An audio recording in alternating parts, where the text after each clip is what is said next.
Thank you. I'm waiting for the go-ahead.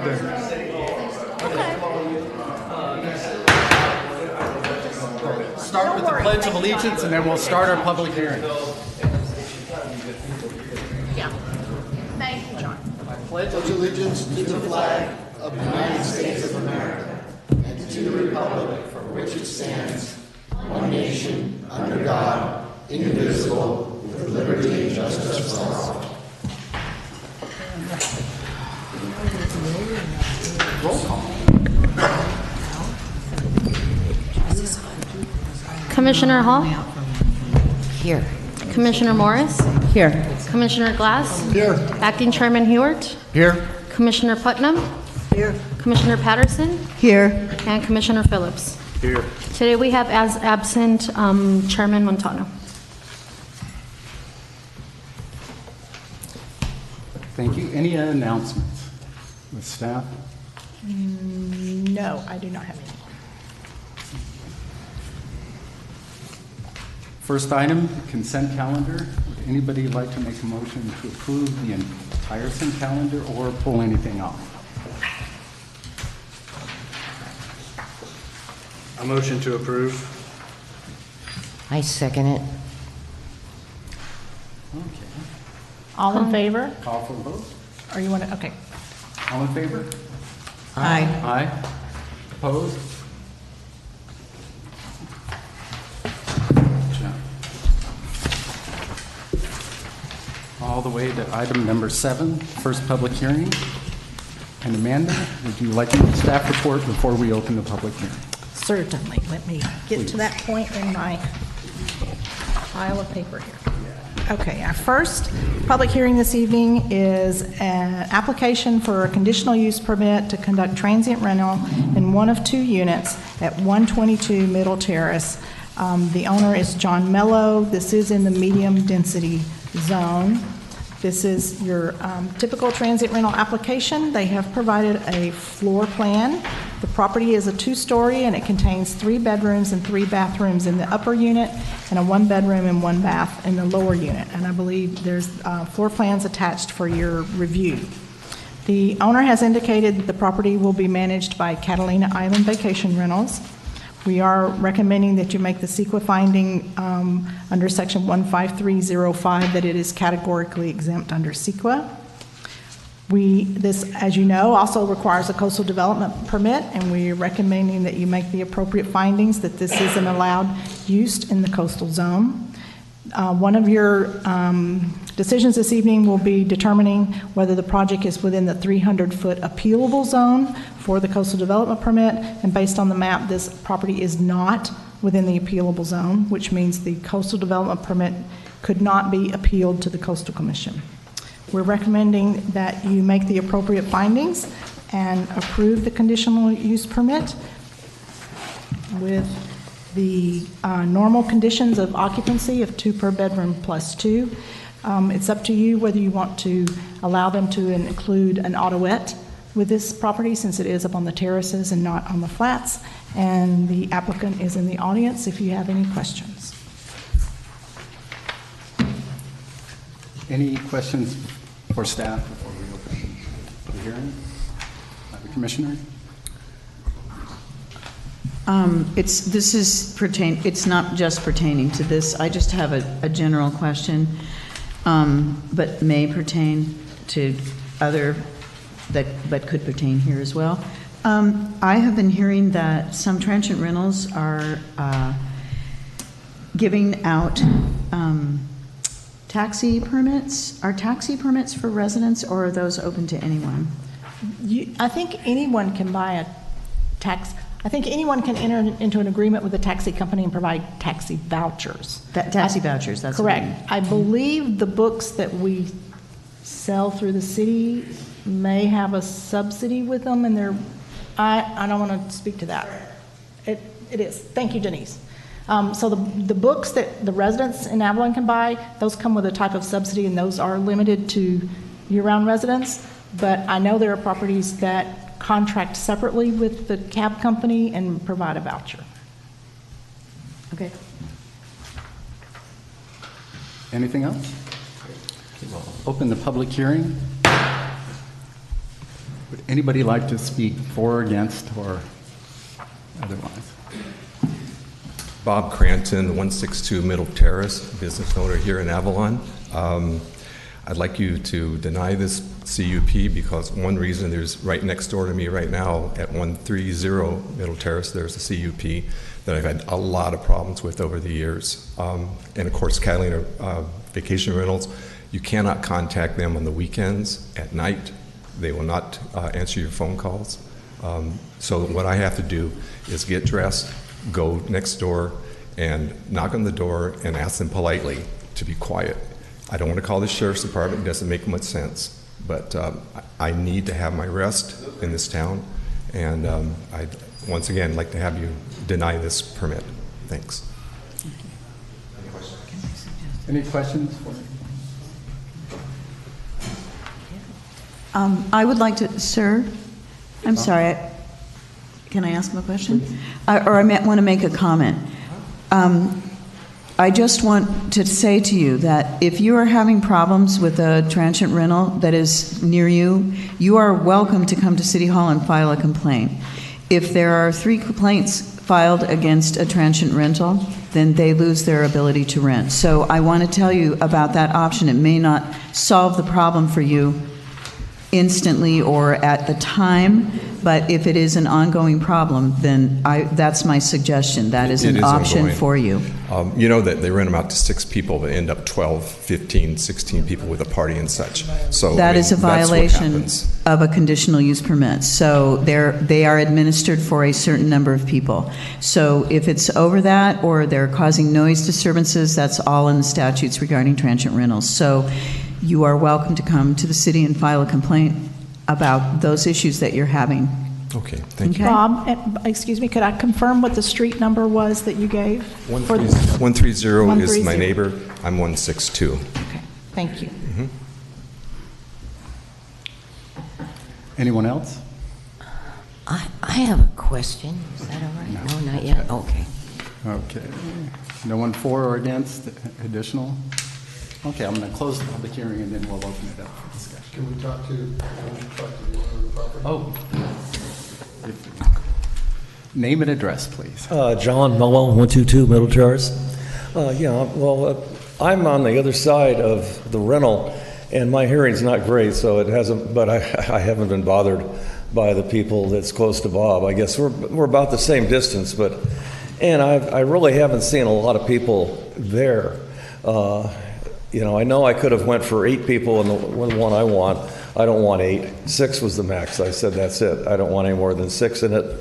I have 3 units on Catalina Street, and one of them has a summer rental, a 2-bedroom, and I don't rent that as a summer rental. I rent that as a year-round. I have the permit on hold. So that's one that could be a summer rental, but it's not. I use it as a year-round housing. And the one under my house is also, it's year-round housing.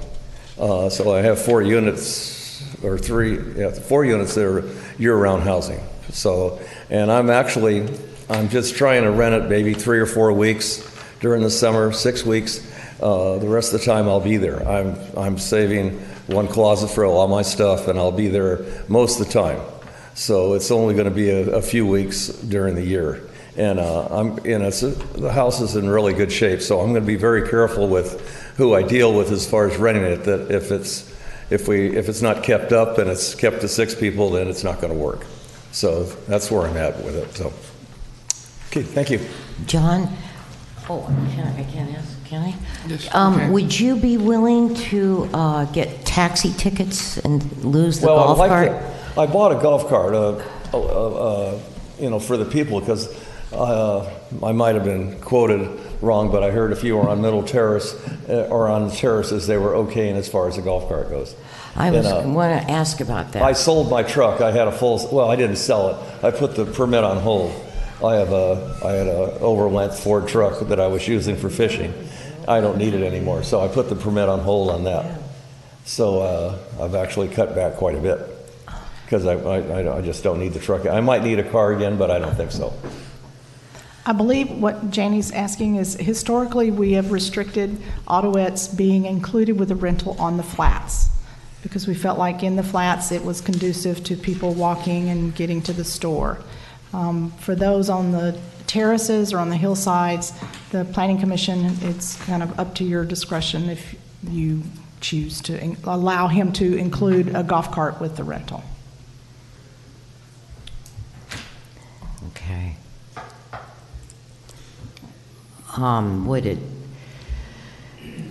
Can you make a conditional use for 5 weeks, or can you conditional You can the time? You can set a time frame for the conditional use permit if you choose.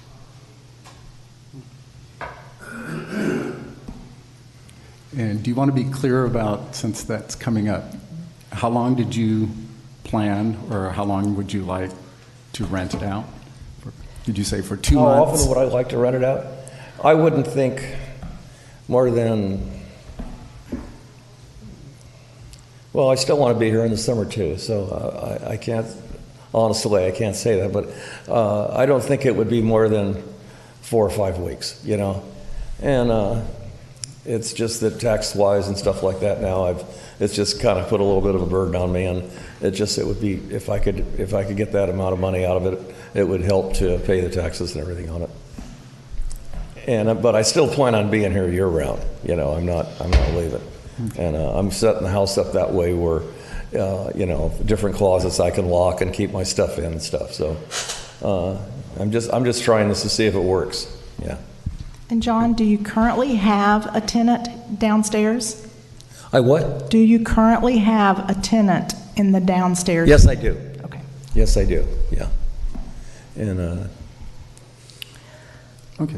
Would it be possible to swap his transient rental that he has in one of his apartments and eliminate that and just move it to? I don't No. think he's I don't wanna asking give for that. that. He's not asking for it. He doesn't have another transient rental. He has 2 permanent I think year-round. 4 year-round. right. Yeah, he has 4, but I thought one was. I think once upon a time he had a conditional use permit for one of the triplex on Catalina, and it's currently banked because it's being used as a year-round. So he can keep it. Yeah, but- correct. Okay. Thank you. okay. Yeah. All right. Thank you. If I may. Please, Actually, I want to address the name and address. please. Corina Cisneros, North Carolina Vacation Rentals. I want to start by addressing the after-hour call problem. All of it goes through our automated system. If there's a problem with over-occupancy, we can help you more than the sheriffs can. We have a contract that allows us to evict guests that over-occupy. If they are committed to lie, they will lie to us and only send 1 or 2 people to our office to check in and try to bring more people in. If that is the case, you just give us a call, you leave a message, that stays recorded, and we actually have a spreadsheet that we can send over to Amanda with all of the complaints that we receive. So nothing goes to this like voicemail that nobody checks and into the nowhere. So I highly recommend that you do that if you do have concerns. So it's not a response, it's a machine that asks you to leave a message, and once the message gets listened to by the person that's on call, you get a call back, and someone goes and follows up with the group. They go at nighttime, they count the people inside of the home. I'm understanding you're if we can come up with dates so we can just have more resolution of when this was a problem, so we have it black and white so we can submit it to Amanda, that would be great. And Additionally, Karina- yes, sorry. Additionally, properties like John's rent anywhere from 105 to 140 nights a year. I know you were asking him if that's something on Middle Terrace or on Upper Terrace rents for. The TOT submitted to the city, it's close to $9,000 to $10,000 a year, funds that can be put back into the community. Clearly, he's not looking into making this annual lease. The property is stunning, and I don't think that anyone could afford to rent on such a piece of property on Middle Terrace. So these are just the facts. Okay. The Would you, numbers. I think a couple of people have questions. for you. Absolutely. I just wanted to say that we hear this a lot about the transient rentals, that there are people feel that are neighbors, when there's problems with the surrounding neighbors with the transient rental, that they have nowhere to turn to deal with a problem that may be happening, be it noise or whatever is going on. I think, have you ever as a business considered, because for the people that live around the houses, it's a 24-hour issue. Have you ever considered having a person that's on staff 24 hours a day? But nobody, no response comes from, this is what this gentleman, and we hear this repeatedly. Right, so because this has been brought up to our attention multiple times, we have decided to outsource to a system called PagerDuty. After 5 p.m., there is somebody from our staff, CIVR, not someone located off island or in the Philippines, someone from our maintenance department that actually is a gentleman that can just show up and impose the rules and regulations that we have in place. You have to make the effort to call the 8322 line. If you decide to call the office, that's not what works. We have notices in the windows. Actually, I'm working with Rocio in making sure that they're all updated and the after-hour lines can be read by everyone. So you have to follow the procedure by calling the after-hour line. If you call that, then I have a record of who called, at what time, and what was the problem. When that happens, I can just send it back to Amanda and tell her what steps we took into resolving the problem. If we're going outside of this and calling, like I said, 911 and taking things into our own matters and hands, I don't know what the solution would be. What I'm hearing is false accusations. I would be happy to provide you with what we have internally and how our staff actually wakes up at midnight sometimes to go because there's 4 people chit-chatting with a balcony. Karina, do you know if this property, the 130 Middle Terrace, is on the list of properties that are getting new signs? I'm not sure, but I will check in the morning Okay. to make sure that it's visible and it's on the street level, that everyone that passes by. It is a 4-bedroom and it sleeps up to 8 though, not 6. And we have had this problem where a lot of the tourists, the people traveling, don't realize that kids count as occupants in a property, and we emphasize that there's absolutely no over-occupancy. The staff is trained to say so. Nobody's disconnected, nobody's saying different things, nobody's saying, oh, you can bring your infant. No, we tell them you can, but it will be counted as an occupant in the house, whether they sleep in a pack and play or in your beds. Okay, thank you. Staff, could you go over what the requirements are? Okay, the requirement is specifically, it's in condition, a special condition of approval number 10, and I'll just read it so we all know what it is. It's the managing agency agent, property manager, or owner of the unit whose name and telephone number appears on the sign must maintain a physical presence within the geographical limits of the city of Avalon during the term of the transient rental unit lease in order to provide prompt response to complaints. So what is required is, if you're renting a unit, you've got to have someone in the city of Avalon ready to respond at all hours of the day. That's what prompt response is. It's not enough to log the complaints and then, tell the people the next day. The requirement, and it has always been, that you've got to have someone to promptly respond when the complaints are received. That's what it's on every single CUP we've granted since I've been here. So that response, is that to log it, or is that response to deal with the issue? I think it's response to deal with the issue. But I think that's why a physical presence is required. Well, I'm hearing that this is not happening. I mean, that oftentimes, I feel bad that, but people that are living around it aren't asleep at midnight. They're still awake because the people are making so much noise around them. So, I am just suggesting that, for goodwill in the community, that if you do have people that are on, that they literally go to the sites and ask them to follow the rules. So over occupancies and parties, loud people are the things that are imposed by the company to go in person, knock on the door, say what the problem was, stop the party and the loud noises, or count the people. If there's too many, they need to rent a couple hotel rooms. This is in place. It's always been in place, and I'd be happy to show you how the app looks like and what the complaints look like when they come over to us. I'm not saying that we're just recording them. I'm saying we are taking action, and there have been several times where myself, I've been to Lower Terrace because there were people talking but the voice is carried over on blower Clarissa, as a matter of fact, and we've told them, we're sorry, this is a small town, you can't be on the balcony after 10.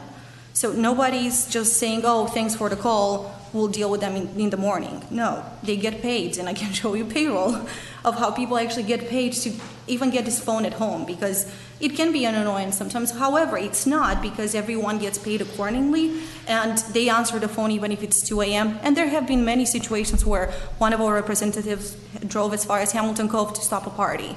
So, we need examples. I live on the flats too. I'm on Lower Descanso. I'm surrounded by vacation rentals, and sometimes they may be rowdy, sometimes not. However, I'd rather put up with a vacation rental that's rented for 100 nights a year versus 365 and have weed smoke into my bedroom, 365 nights out of the year. That's where I stand from a personal perspective. However, from a professional one, I would like to show you what steps we're taking to make sure that if those situations occur, we deal with them.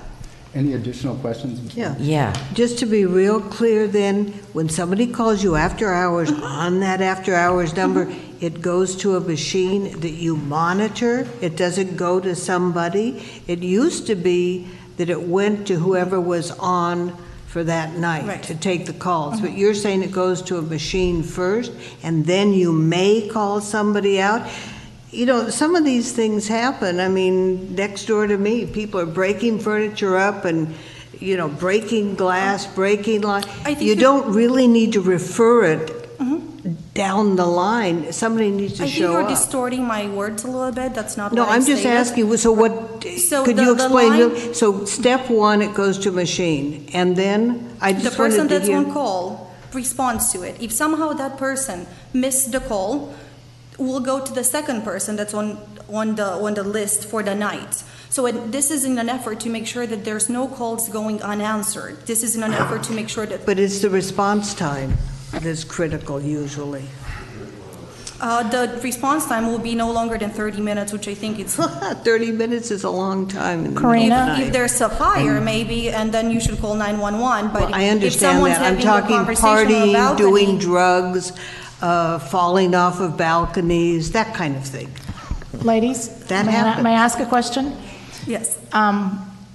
I was a member of an organization that had like an answering service. And they had a list of people in our organization that they could call. When they got a call, they turned around and called the first person on the list. If the first person didn't answer, they called the second person and the third. Is that similar to what? It's very system? similar, but we like Okay. to assign one person per night in order not to get our staff too tired by having to answer this after-hour lines every day. So we take turns, and there is a person assigned each night. Like I said, if somehow that person did not hear the phone, then it escalates after 10 minutes, and the next person, which is a supervisor, Lalo Martinez is our main supervisor, it goes straight to him. We have our phones handy, and I'm the last resource. So it escalates also in positions, in ranks within the company, and nobody really wants to overlook that. Okay, thank you. Karina? Separate additional question? Yeah. Now, did you say that this phone call, this complaint, will automatically be forwarded to City Hall? No. How many of these do we need to have a complaint that's actually one of the three? I would like to answer that. Yeah. Oh. So we do not have an actual 3 strikes, 3 phone calls, and you're revoked. What we have is if we get 3 complaints where nobody responded, no one followed up, then we start into the process of investigating, possibly scheduling it for revocation. So it's not just a phone call complaining, because it is a reactive system where you have to react timely and appropriately when something occurs. But if you react and you deal with it and you handle it and you mitigate the problem, then the city doesn't see that as a strike, because you did what you were supposed to do and you responded to the complaint. Amanda, are there any complaints on their property that they handle right now that are registered with the city? Have we had 3 strikes on them? Have we ever brought them up? people call? I do not recall that, no. Have any conditional use permits for a transient rental ever been revoked because of You can sit down. issues I that are believe we- breaking the code? I think we considered one on Catalina within the last year or so, and I have to admit, I don't recall if we actually revoked it. One more question of the applicant. Do you limit the number of people that can visit the unit? Are there hours that they can have a guest over? Say the unit sleeps 6 people. They have 2 other people for dinner. Is any of that taken into consideration? That can either be for the applicant or the applicant's representative. Yeah, the applicant's representative is what I mean. Like the number of people that are allowed. Bob, we'll get back So to you. at Guest midnight, policy. you can't have 8 guests come by in a unit that sleeps 8, so now you got 16 people. That's what I'm asking. Do you limit guests You can- visiting or? And a name and address, please. Sure. Thomas Salinas, 300 Marilla. In a way that's not as defined, I think, as staff would agree in the ordinance. So the closest thing that we have is overnight occupants. Right now, that's all that we have to refer back to.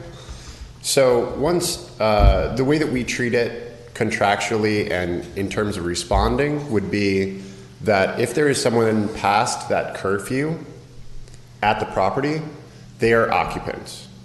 So at that point, we would say respond to the unit.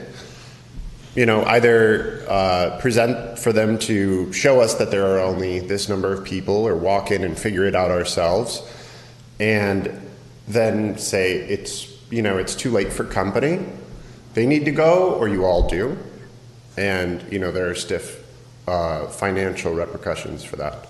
Thomas, what is the curfew? 10 o'clock for us. And I mean, ideally, we would never get a call after that, but come on. I mean, like you said, it's a reactive process.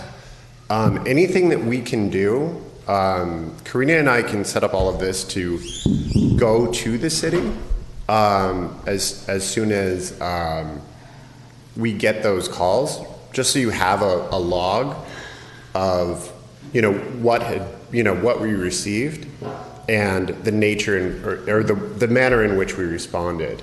In the past, a prior employee would typically email me when it happened and say, I responded to this address last night, this was the complaint, this is what we discovered, this is what we did. And sometimes I would also get a call from a neighbor about it, but most of the times I only heard from CIV. Yeah, we can set that up in the best way that's convenient to city staff or to the commission as requested. We don't need any rules written about that unless we're not following what we said in a friendly way that we would provide to you. So we'd be happy to, in whatever manner it is, whether it's a phone call once a week, whether it's an email every day, whether it's a phone call every morning, we can make that happen. Again, the staff is there 24/7.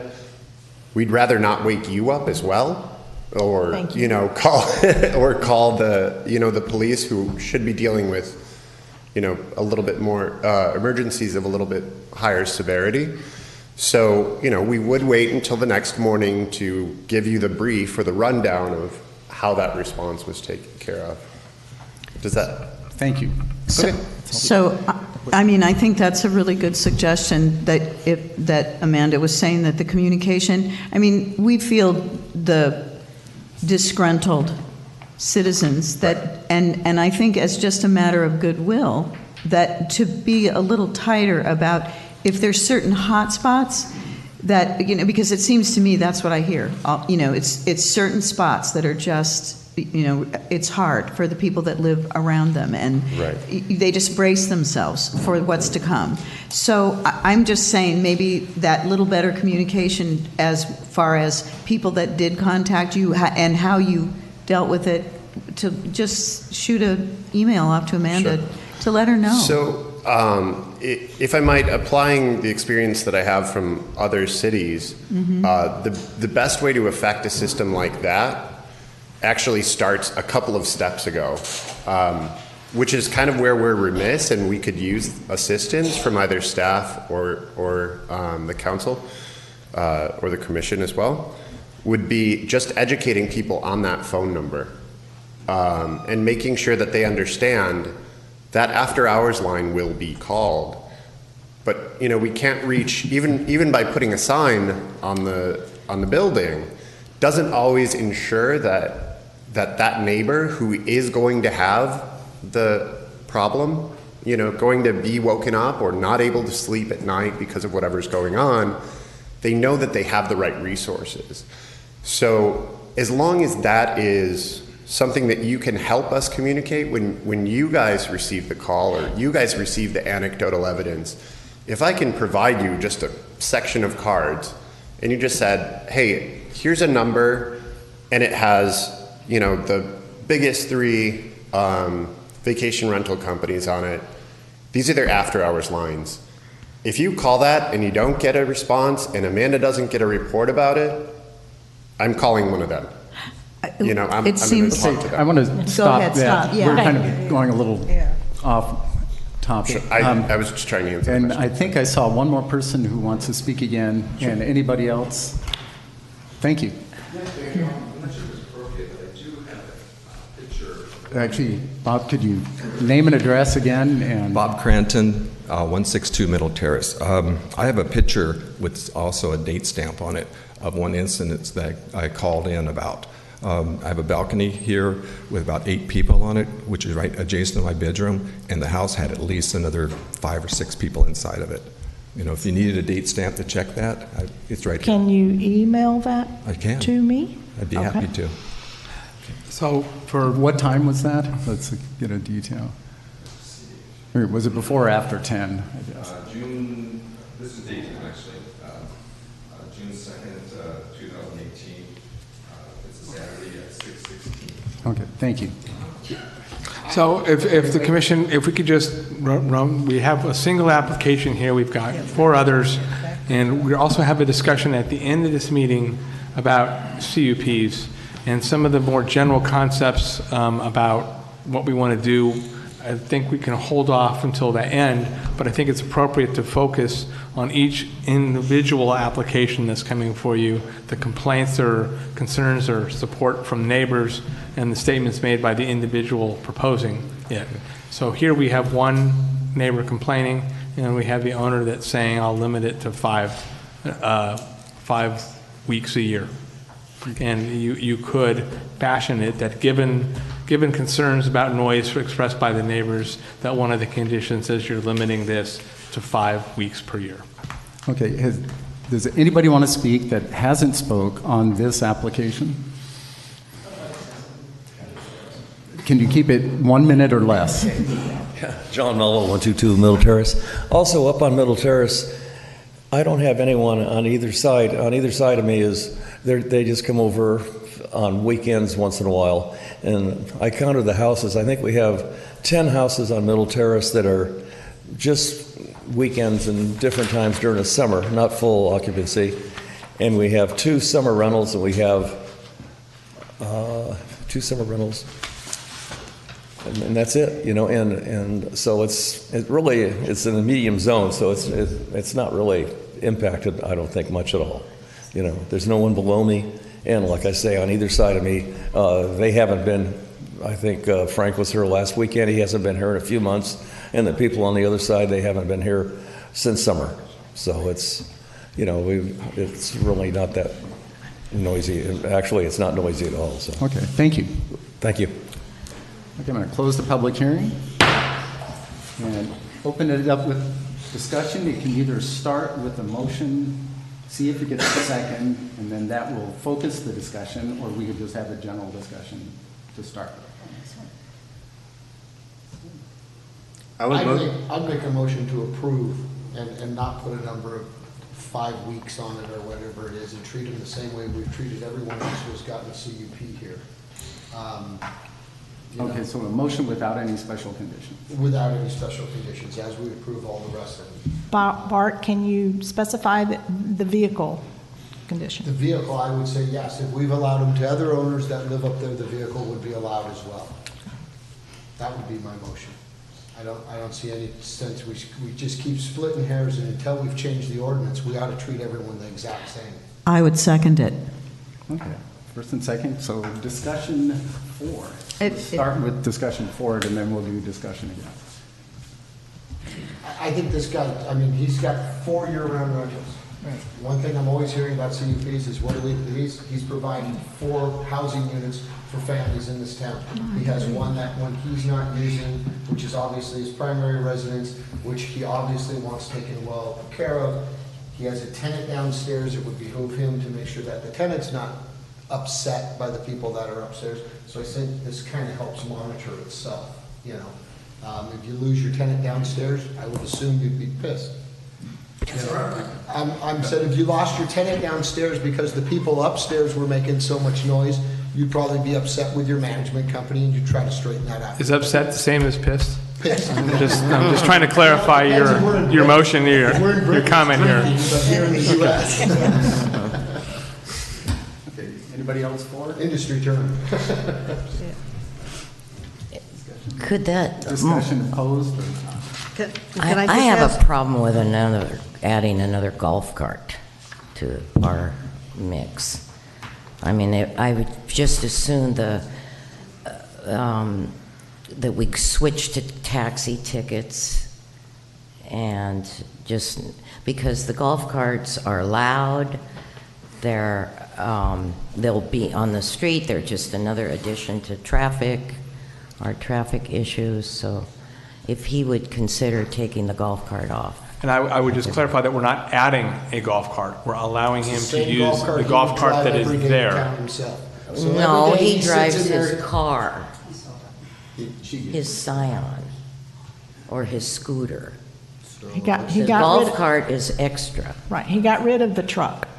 Yeah, he got rid of the When you're truck. driving a golf cart, a car, a Vespa, you're driving something back and forth to town, is my point. But you're not touring. You know. There's a motion and a second. Any Yeah. Well, I'm further? still getting discussion. No, I said any further discussion. Yes. No. Please. No, I just, on this standard, on the resolution, I mean, it's on the last page, which I understand shouldn't have been there, but I want to make sure it gets off then, or what it's about. Section 6, on the very last page, about minor alterations in land use with an average slope of less than 20%, which doesn't exactly, Oh, the sequel Match. language in the resolution Yeah. had a typo in it. yeah, so it's a typo, but I want to be sure we strike that before Okay. we approve it. So we'll correct the resolution. One other thing I'd like to bring up while we're looking at this one, we are discussing CUPs and what to do with them, and I think an important thing that may help the neighbor here as well, Bob, would be that when we look at CUPs, that we limit how many people they can have over as a guest. Makes no sense if you can rent a house for 4 people, but you can have 12 over as a guest during the day. Then you drive by and you've got 20 people in a house, and that's not fair to the neighbors. So I would say, you know, when we bring up this discussion, that we limit the number of guests to something reasonable, 2 to 4 people. Otherwise, don't entertain in our homes. Rent the unit, stay in the unit, but if you're looking to entertain, go down and entertain at a restaurant. But I understand neighbors being pissed, if they're, upset if there were, 12 people in the house that sleeps 4. Completely understand. To amend your motion. Nope, we'll bring that up when we go to look at the ordinance. But I just wanted to give Bob some feeling of, we will try to do something to remedy that situation, so you're not driving by and seeing, why are there 16 people here? That wouldn't make me happy. Okay, any other discussion? Any further? I'm actually opposing it. I agree with, if you were going to do it, you shouldn't have the 5-week stipulation. That was just a suggestion. I think that would be open. But as far as having it up for terrace, I'm against it. I think there's enough traffic and people and the noise of all CUPs, but especially up there. I wasn't here when they voted for the other one, but that's my feeling about that. I think it shouldn't be an upper terrace. Yeah, but unfortunately, that's something we should talk about when we're trying to make changes. We don't have any stipulations currently about neighborhoods. So we have to go with what we have, and we don't have even flats versus hills, let alone terraces or calling out where, you know, I think that should be, that should be a big part of what we're trying to change. However. But right now, we've got Right. what we've got. I agree. However, the thing that I don't see the kind of issue on Middle Terrace that I see in other areas of town as far as impacting the neighborhood. And that's what my objection is when, and this general plan talks about this. And so there are certain areas of town I find that we have now breached the limit of what is considered impacting a neighborhood by the number of transient rentals there are. But unfortunately, I don't see that on Middle Terrace. Yeah. I think there's it does three. impact them. there's only two. Just Two one more. will impact them, let alone two and continuing. Okay, so, but just want to say that. Yes, thank you. But the idea that a house is that large and could be easily considered a party house is problematic for me. Well, I think that's also something the owner can discuss with his management company of who I want in there, how many people I want in their city. I mean, when I do a vacation home with an owner says, I only want 4 people in there, I want to have guests, I put it in the contract that it's for you 4 people, you can't have friends over, this is not a party house or anything like that, and it's strictly enforced, and I think as an owner, you could do something like that. And I would assume that the rental company would go along with it to rent it. Yeah, That would be a good idea. except when they're rented for an occasion, a bachelor party, and They don't rent the bachelor parties, No. they have it in their contract. It's as in their well. contract, yeah. And if you're caught with having a bachelorette party, it's grounds for being, well, they rent them on Clarissa. Okay, before we vote on this, I think it's going to be close, so I want to clarify a couple of things. One is if this motion fails, someone could bring up a separate motion if they're on the prevailing side. No, anyone can bring. Anybody can bring it Anyone up? can bring, yes. Okay, so for instance, you could just make a motion to deny it outright, so we wouldn't have any further discussion, or you can make a motion with different conditions. Correct. And see if you get it. If this motion fails. If this motion fails. So we're all on the same page on that. And, Okay. Lucille? okay, call for a vote. Commissioner Hall? No, because I would like to bring another motion. Commissioner Morris? No. Commissioner Glass? yes. Acting Chairman Hewart? Yes? Commissioner Putnam? Yes. Commissioner Patterson? Yes. And Commissioner Phillips? Yes. Okay.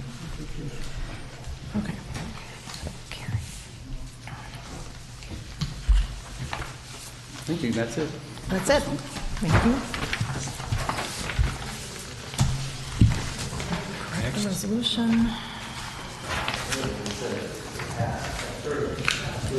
It's approved. Yeah. There is a 15-day appeal period in which the action can be appealed to the city council. Okay, item number 8. Amanda, if you could give us a staff report, please. Okay. I lost item number 8. I'm sorry.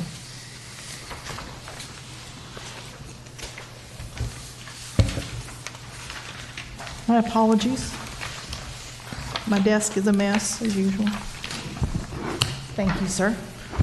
Item number 8 is a request for a conditional use permit for a transient rental at 316 Clarissa. The owners are Steve and Janet Castiglione.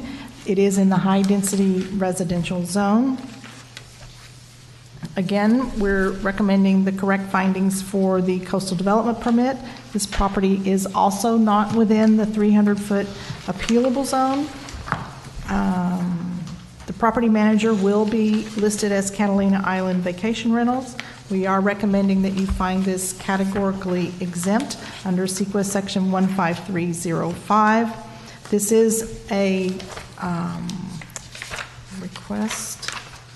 The property owners currently, there was a letter attached to the application, if you read it, they currently own a property also at 321 Eucalyptus. That property was one of our grandfathered transient rental properties.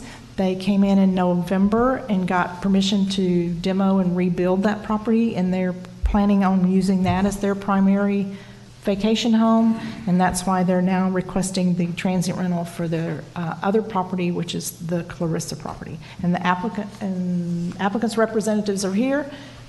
So, Any any questions for staff before we open the hearing? I did have a question on this one. What happens to the conditional use permit for a transient rental, even grandfathered on the Eucalyptus property? It remains in effect. I don't know if a condition of approval of this can be the withdrawal of the eucalyptus use. That would be a question for Mr. Campbell. No. So Wait, no what? No. we cannot. You can't, you have to look at just this property, Not consider. not consider other properties. It's You just can't this withdraw it specific property. or revoke it through this action.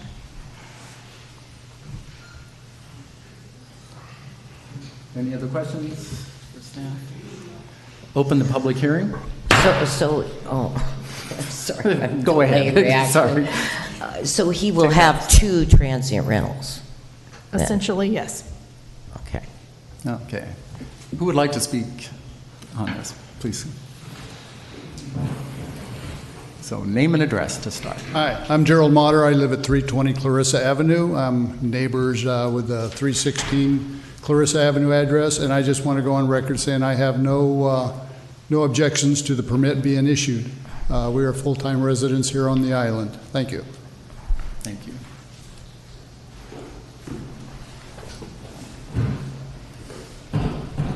Next. Must be rare to get support one after another, but Bob Kennedy, 374 Whitley. I'm friends with the family, related to the family, and I support this application. Thank you. Thank you.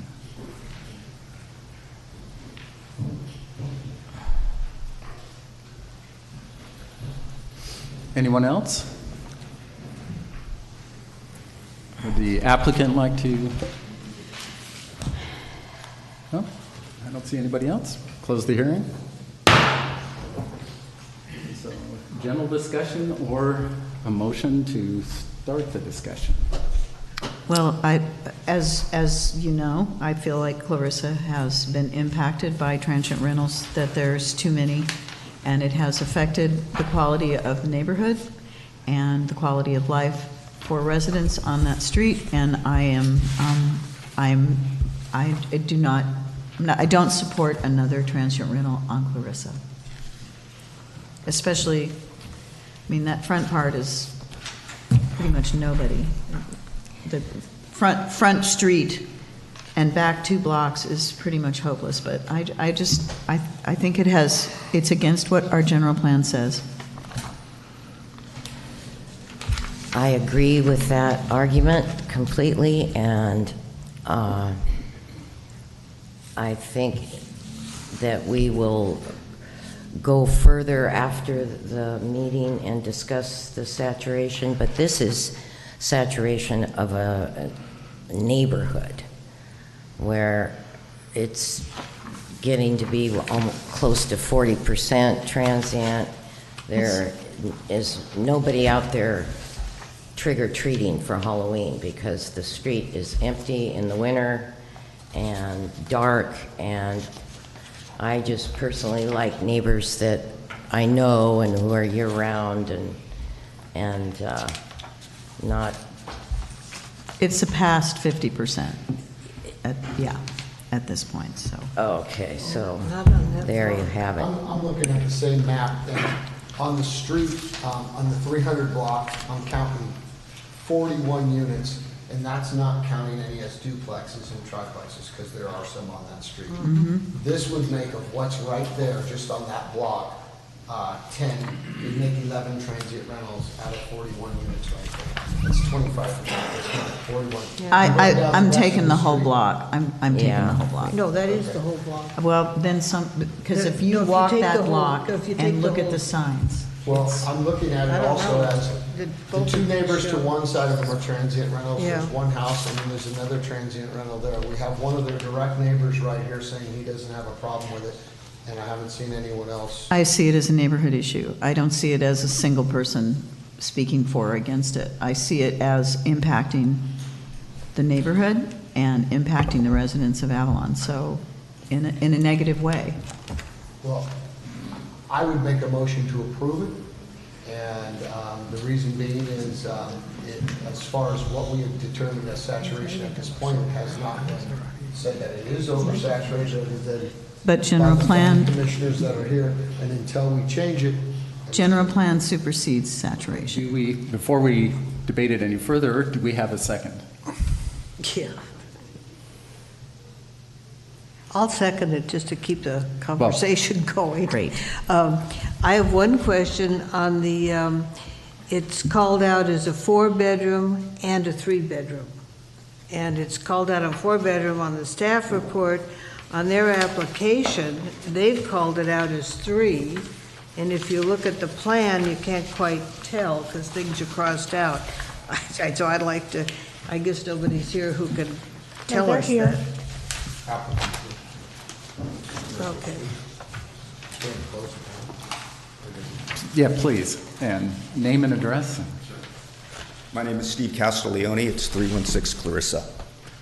It is a 3-bedroom home, but it has a bonus room, which we had planned on putting bunk beds in. We would like it to be a good family environment. So it is technically a 3-bedroom home, but with the bonus room and bunk beds, it could be considered 4. Okay, so you were looking to have, so that would bring that up to 10 people then? You're looking to, That's a good question. I'm not sure. I would have to check with Catalina Vacation Rentals to see it as far as how many people are allowed well, there. you own it though, so. I do own it. If you've got If 4 bedrooms, If it would be helpful to have a smaller amount of people, I would be in agreement to that.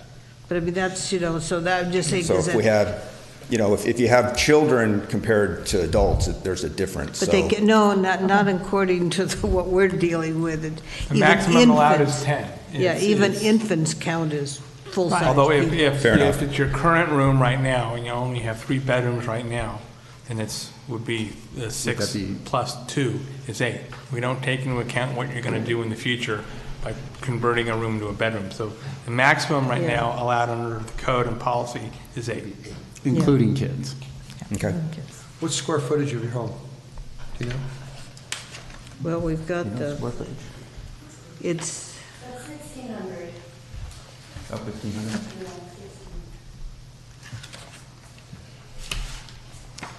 And you plan on... Additionally, if I might add, our goal is really to rent it for the peak season, which is July and August.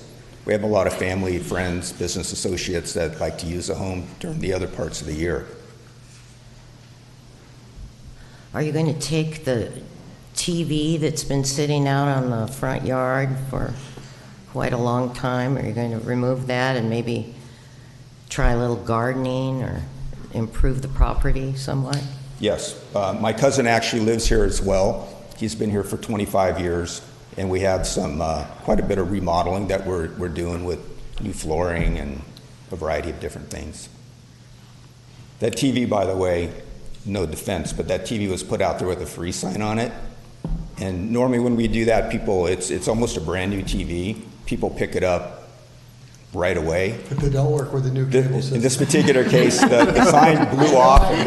When we got there today, we were embarrassed because the TV was still there, and I said to my wife, "This TV's still here." So yeah, leaving it. But there was no sign on it, so.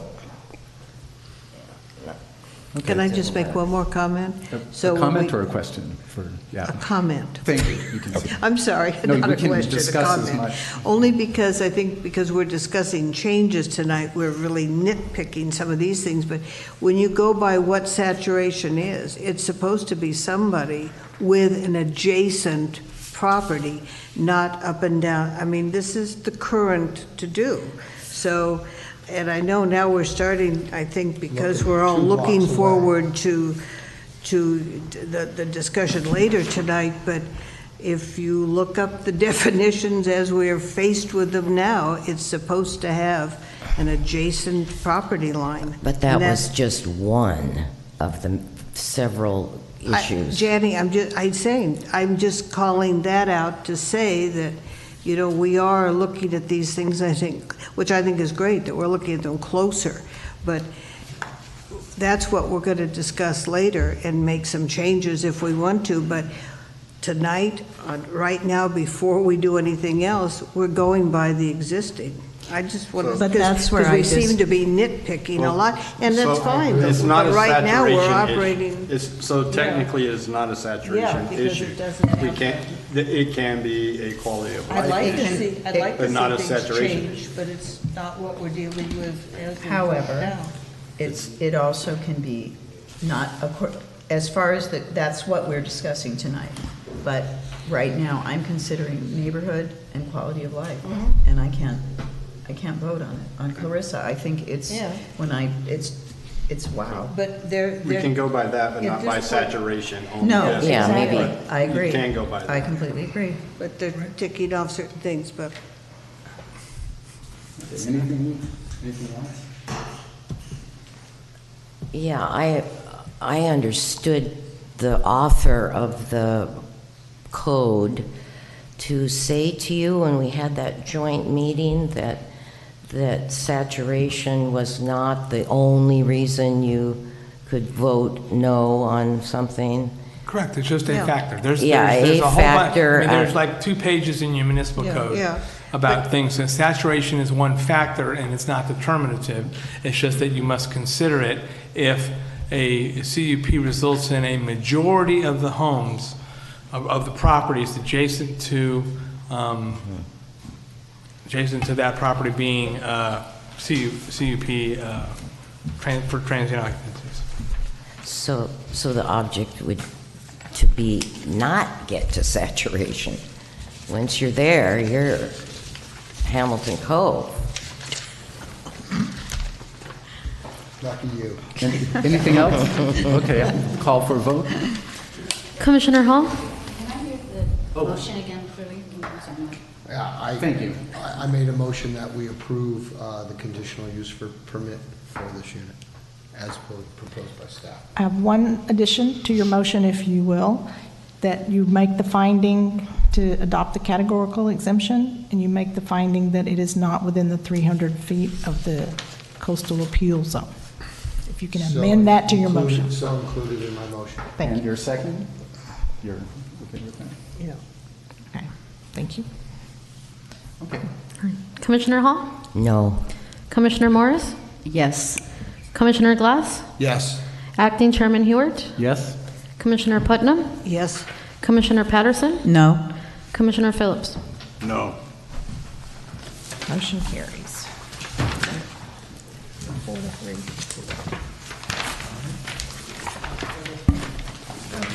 Sorry, I wrote on your stuff. Where are you? Just lost my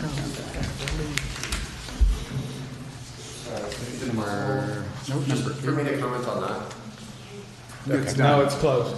Okay. Okay, thanks. New one, don't go. I still can do numbers. It passed, the motion passed. we're on 9, Okay. right? Just wanted to make it clear that we're going to do 3 bedrooms on that. The 4th one is not. No, that's all that's Correct, allowed. and That's 8 all was it's the allowed. max. So it's, right. Okay, Okay, the next one, the Art's going to chair because I Yeah. I A am conflict. too close I by have to several leave too, feet that's right. from this property. So I'm going to excuse myself, and I'll be back when you're done. As am I. Okay, so we have 2 people that are recusing themselves due to proximity of the property. Now this needs 3 votes for whatever motion is made. Okay, Amanda, you want to read this? 3, I'm sorry, can you say that again?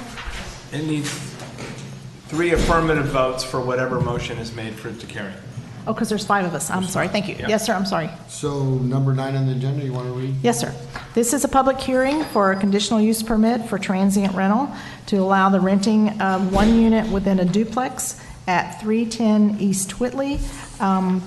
This is in the high-density residential zone. Bert Scott is the owner.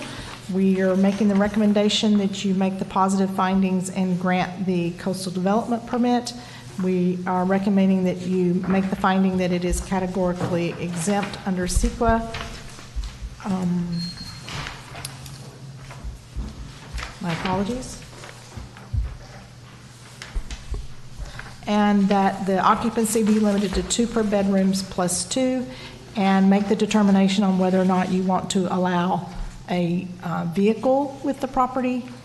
And again, the findings that it is outside the 300-foot appeal zone for the coastal development permit. We do have one letter that we received regarding this transient rental, and it's a little lengthy, but I'd like to read it into the record if I could. This letter is from the neighbor, Kathleen Carlisle, who's at 311 East Whitley. She was not able to attend the meeting this evening. She says, Commission, I am writing in regards to the request for a CUP for the new owner, Bert Scott, at 310 East Whitley, across the street from my home that I have owned since 1994. I am against the granting of a CUP at this location. I have lived here 25 years, and all the houses are occupied by owners or long-term renters, and they are all couples, individuals, or families that respect the quiet, peaceful nature of the street. Allowing CUPs on East Whitley will completely change the character of the neighborhood, creating a neighborhood that feels less like home with unknown people coming and going.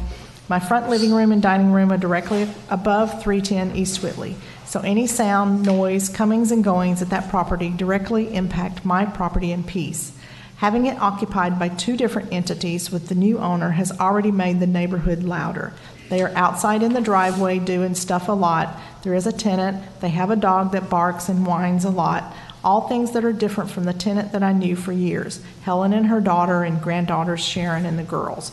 Very low key because it was always just them. So now it is a couple upstairs and a tenant downstairs. So expectedly it is different, and I understand that and will of course get used to it. But short-term vacation rentals are entirely different. You know from years of complaints on the flats that they seriously affect the quality of life for the year-round residents. Also, I assume that the rental unit will use a golf cart. East Whitley is the steepest street in Avalon and very dangerous on a golf cart. The cart rental agencies don't even allow their customers to drive on East Whitley. Visitors and tourists do it anyway, and they fly down the street at high speeds. I have almost been hit pulling out of my driveway by people who don't understand how fast carts can get going on this hill and how poorly golf cart brakes will stop them. They don't have local knowledge. They come flying around the corner at the top where there is no mirror, and often pedestrians walking up the streets since there is no sidewalk, or cars pulling out of their parking spots near the top, or vehicles stopped near the top due to some temporary blockage on the street. One day I was almost hit walking up the street by some visitors in a cart flying around the corner. That said, if you do allow this CUP, I ask that you require the owner of this house and the one you granted down the street, which I was not legally noticed about, put in a speed bump near my home and a mirror at the top of the street, and not an ugly yellow plastic speed bump, but one in character with the beautiful brick pavers. Note that I would have posed these same arguments about the CUP that you just granted down the street from me on East Whitley had I known about it. I did not receive the legally required notification of the request for that CUP. It probably was addressed incorrectly, just as this notice of 310 East Whitley was, but I ended up getting this one. The city knows my address and how to reach me. The city knows that if they address a USPS letter to a physical address, it will not be delivered by our post office to the recipient. The notice for 310 East Whitley was addressed to her street address. The above part was typed. At some point, maybe it kicked back to the city, someone added in handwritten notes box 1263, which is not my P.O. box, but rather my deceased parents' P.O. box that only gets checked about once a month. So I have a feeling that that is why I never received the notice about the other CUP down the street. Short-term rentals tend to be party houses. Another short-term rental adds another place likely to need layers of enforcement and additional resources by the city. Short-term rentals contribute to our housing crisis in Avalon. Short-term rentals often disrupt the peace and tranquility of a neighborhood. I am not in favor of granting a CUP for 310 East Whitley and ask that the Planning Commission deny this CUP. If you do not approve it, if you do approve it, I ask that you require all the basic monitoring requirements for CUPs and have the owners put in a speed bump and mirror. Does anybody else have questions of the staff before we open it for public hearing? No? Open for public hearing. Anyone like to speak on behalf of this property? For or against? When is it my turn? You the applicant? Now? It's your turn. Yes.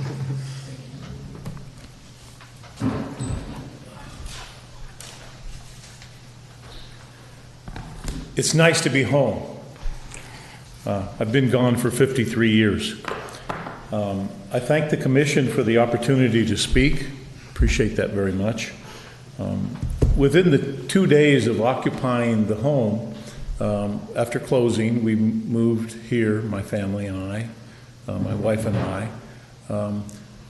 2 islanders came to us asking for a place to live. And we immediately rented the bottom unit to a full-time business owner. They stated that they needed a place to live, and touched my heart. And so we returned that unit back into use. The question about occupancy, there hasn't been much of any because it's never been rented. One of the documents prepared and presented by the previous owner was that neither one of the units had been rented for at least 20 years. So yes, there's an increase in activity and an increase in noise because we've been cleaning out the garage and moving things down into the basement, and I think that's going to subside substantially. We have, and I think it's my responsibility, not your responsibility, for any person that were to rent things that I own. Has nothing to do with you all. I understand indirectly, but, and I'm not talking about police things. If it goes to that level, we need to call the police. But it's my responsibility. We don't have an answering service. We have a full-time resident occupant manager right there with a cell phone. It doesn't go to any of that. He'll handle it himself. He lives right downstairs, and he's taken on that responsibility. And I don't think that should be a burden on any one of you at all. That's my responsibility and my problem to fix. The steepness of East Whitley was mentioned. It concerns me very much. And I don't want to have a problem or contribute to the issues with that steepness. We have CART. CART came with the building, with the dwelling, with the home.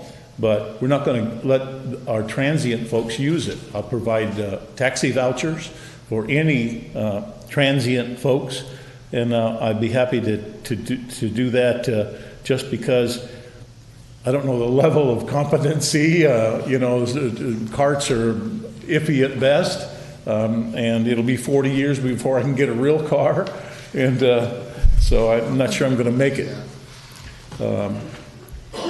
I made a sincere effort to contact all of my neighbors.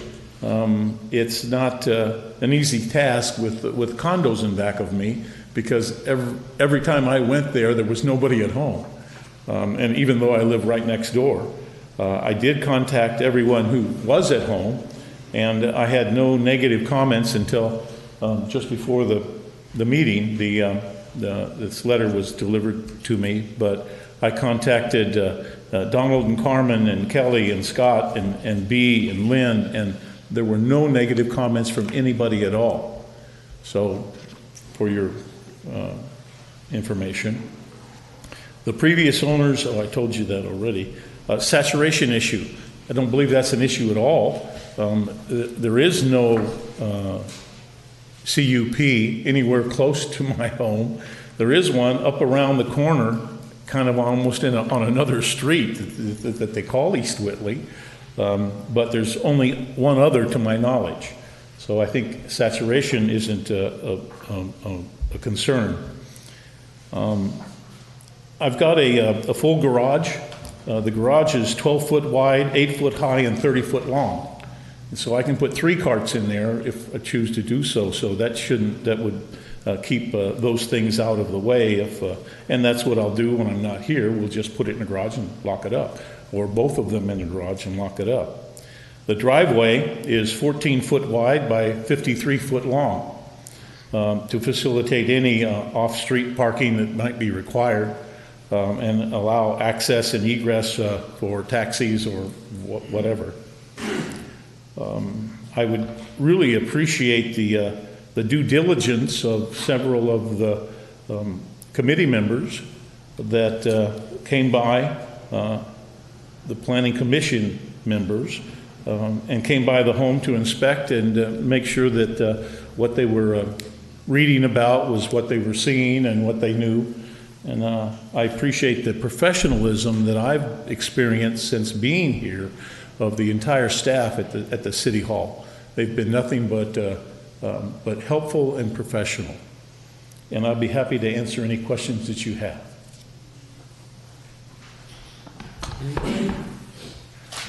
Commissioners, no question? Okay, I think we don't have any questions for you. Thank you so much. Okay. Does anybody else from the public wish to comment on this matter? With that, we'll close the public hearing. Discuss amongst ourselves. He said he would do the taxi tickets, and I would like to make that a condition. Yeah. You would make it, actually, the condition, I think, would be that that vehicles... no golf cart included. No golf cart or vehicle will be included, but the owner will make a reasonable number of taxi tickets available. I want to say reasonable because if they go crazy... One person is not doing it. Right, exactly. Right, is that Can we fine? just say no golf cart included? Yeah, no in vehicle. The taxi is Yeah. his deal. Right, that's fine. You can just, well, yes. Whatever the motion, So I motion to approve with no golf cart included. or the other view. Or other vehicle, correct. With a second. I'll second it. Any further discussion?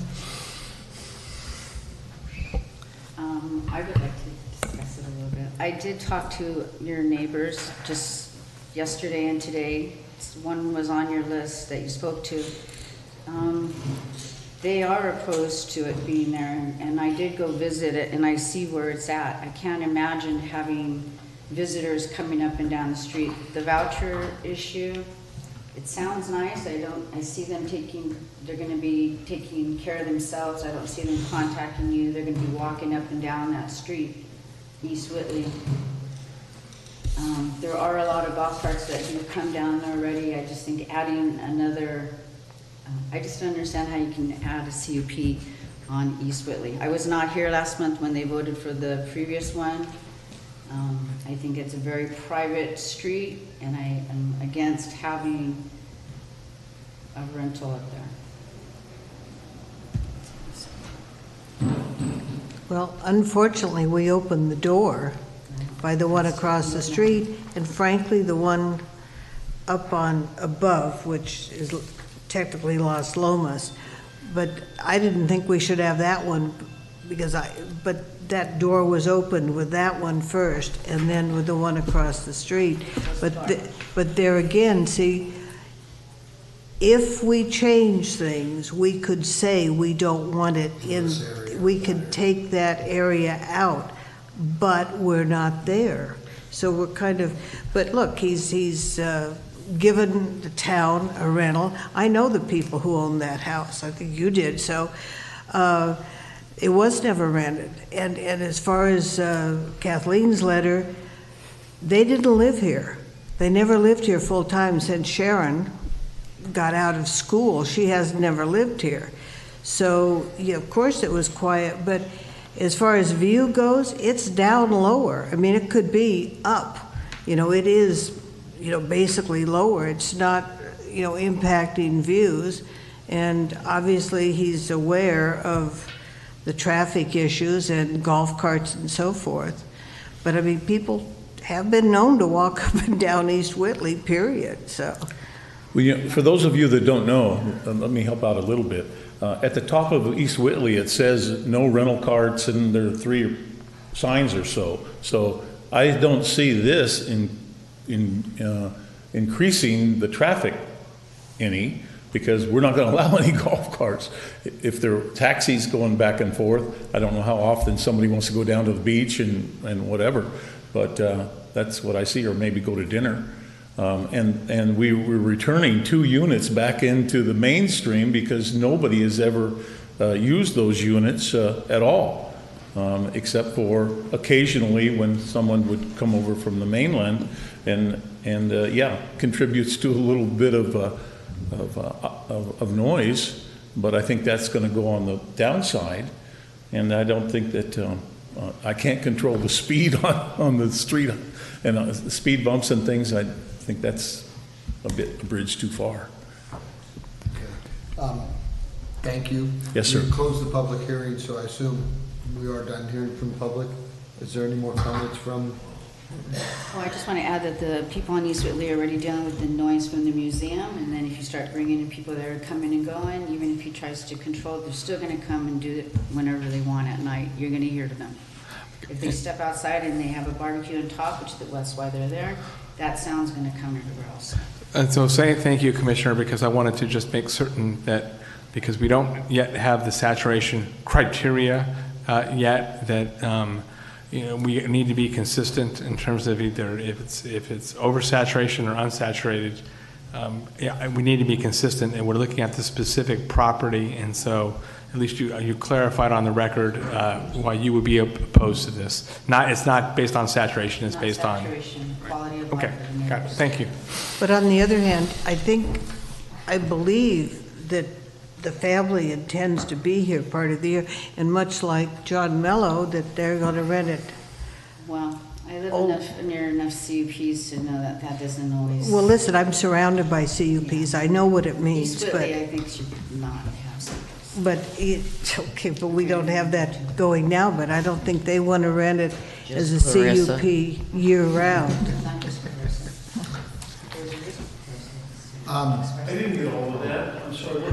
I think we keep getting broader than every single CUP we've talked about tonight, because we're anticipating having a conversation about changing things. But we really do have to keep in mind that it's nice to say, I don't think we should have CUPs on East Whitley either, but that's not what's given us as something to consider at this point in time. And we did and you weren't here, but we did the one across the street. So, we did the one up on Las Lomas, and that's even worse, really, as far as access and making noise. But if this is going to be something that's only for a couple of 3 months and not available 12 months, that mitigates something, and the city did pick up a year-round rental, which most people aren't offering us. If you excuse me, I have 2 questions. Can you remind me who seconded the motion? Me. Sandra did, thank you. And can you amend this motion as well to include the finding that it is not within the 300-foot Yes, appeal zone? yes. Thank you. Any more discussion on this? No. Okay, call for the vote. Commissioner Hall? Yes. Commissioner Morris? No. Acting Chairman Glass? Yes. Commissioner Putnam? Yes. And Commissioner Phillips? Yes. Motion carries. We're going to go get the... Yep. Thank you.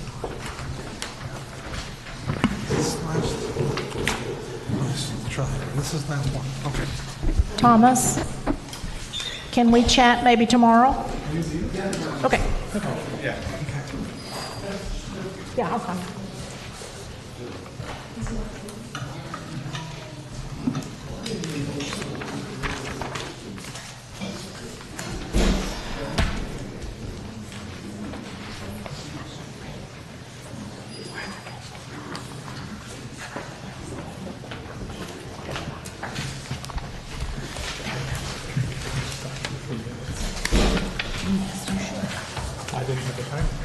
Oh.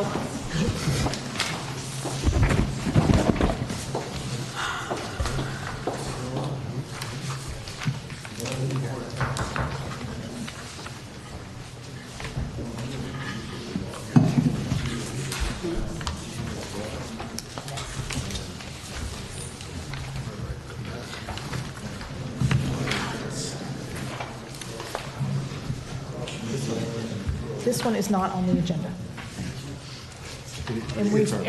Yes, it's been pulled, but we didn't get it off the actual agenda, Doctor.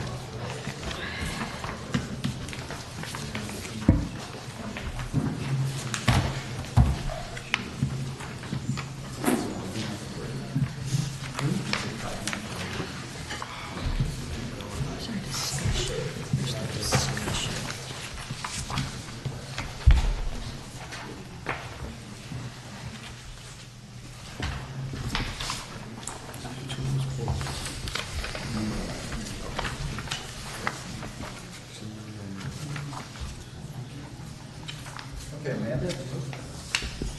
Still on? You ready? Okay. So our next item, item number 10, is a public hearing for an application to revise the conditions for a conditional use permit for a restaurant, bar, cafe to allow the service to the public on the exterior decks at 708 Crescent, which is the Catalina Island Conservancy Trailhead property. We are recommending that the approval of this application be categorically exempt under State CEQA Guidelines 15301. As I stated, this is the Trailhead property owned by the Catalina Island Conservancy. They are eager to get the doors open.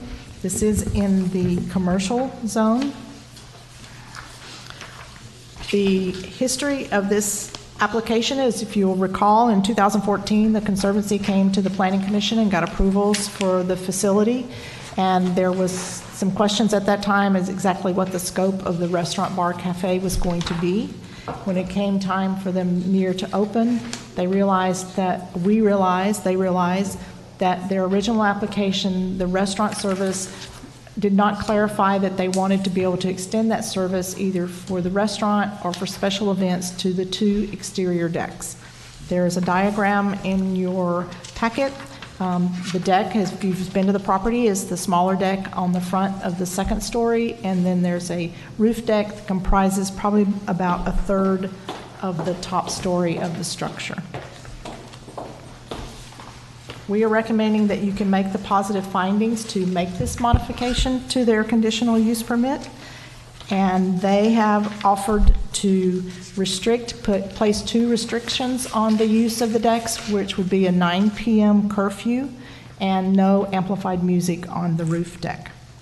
The other issue that was discussed in their application was whether or not this change would trigger an inclusionary housing requirement.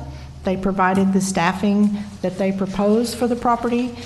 In their original application, the city granted them a credit of 11 employees based on the prior use at the St. Catherine Hotel that was in that location, and they have indicated that they will be able to operate this facility with 14 employees.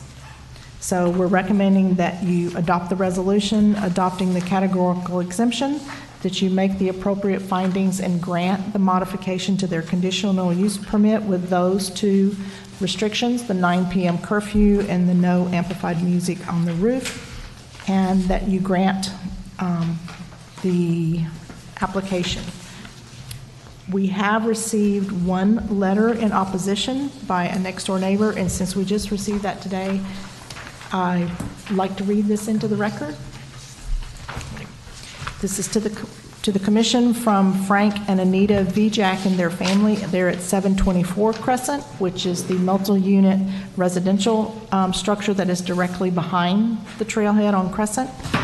They state, "We would like to go on record that the conditional use permit for use of the decks should not be approved due to the extension of the already negative neighborhood impact the trail project has created.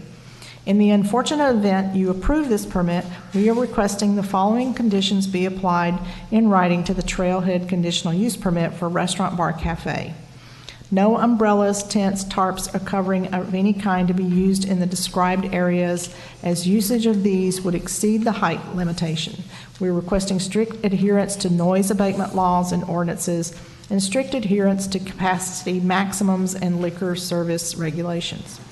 We are also asking that you shroud the roof equipment, which was not on the original planning application plans, with mesh without adding any additional height to the existing footprint and existing heights, as we have had extreme loss of view already. Paint the equipment on the roof to match the color of the roof. We respectfully request these very reasonable conditions. We are over 45-year residents. This project has already negatively impacted our right of quiet enjoyment as well as that of our year-round tenants. It continues to be a challenge due to the installation of the unsightly equipment on the roof directly in our sight line all day, every day. This could have been mitigated by a thoughtful design plan and approach. Therefore, we are requesting some consideration now. In addition to the constant noise this produces, along with constant foot traffic on the roof patio areas at all times of day and evening, in addition to the outdoor space with restaurant activity, will increase these disturbances exponentially. We are appealing to your sense of perspective for the neighbors surrounding this project, and our hope is you will put yourselves in our position. We suffered the unsightly decline of the St. Catherine Hotel for years.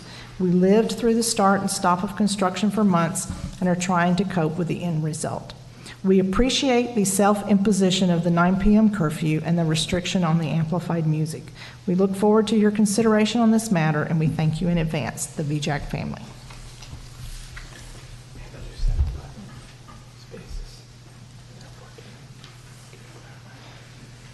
Where is this?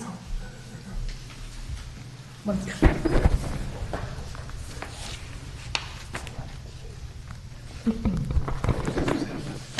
I misspoke. The original application, they were granted a credit of 15 employees, and they are proposing 14. My apologies. What was the address, Amanda? I'm sorry? What is the address of the person? The letter is 724 Crescent. It's the home, multi-story home that's directly behind the trailhead across from the park. The large white one. Okay. Any questions from the Planning Commission members to staff before we open the public hearing?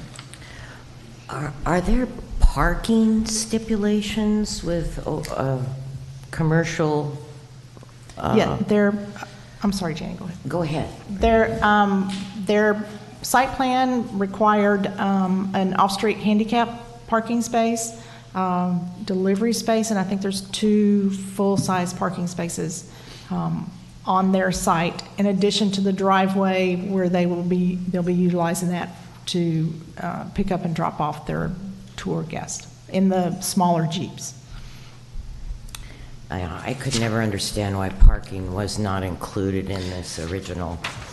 And initially, they were also required to include, and I apologize, I don't remember if it was 2 or 3 autoet spaces that was going to be along the curb on Crescent, so it would be parallel to the park retaining wall.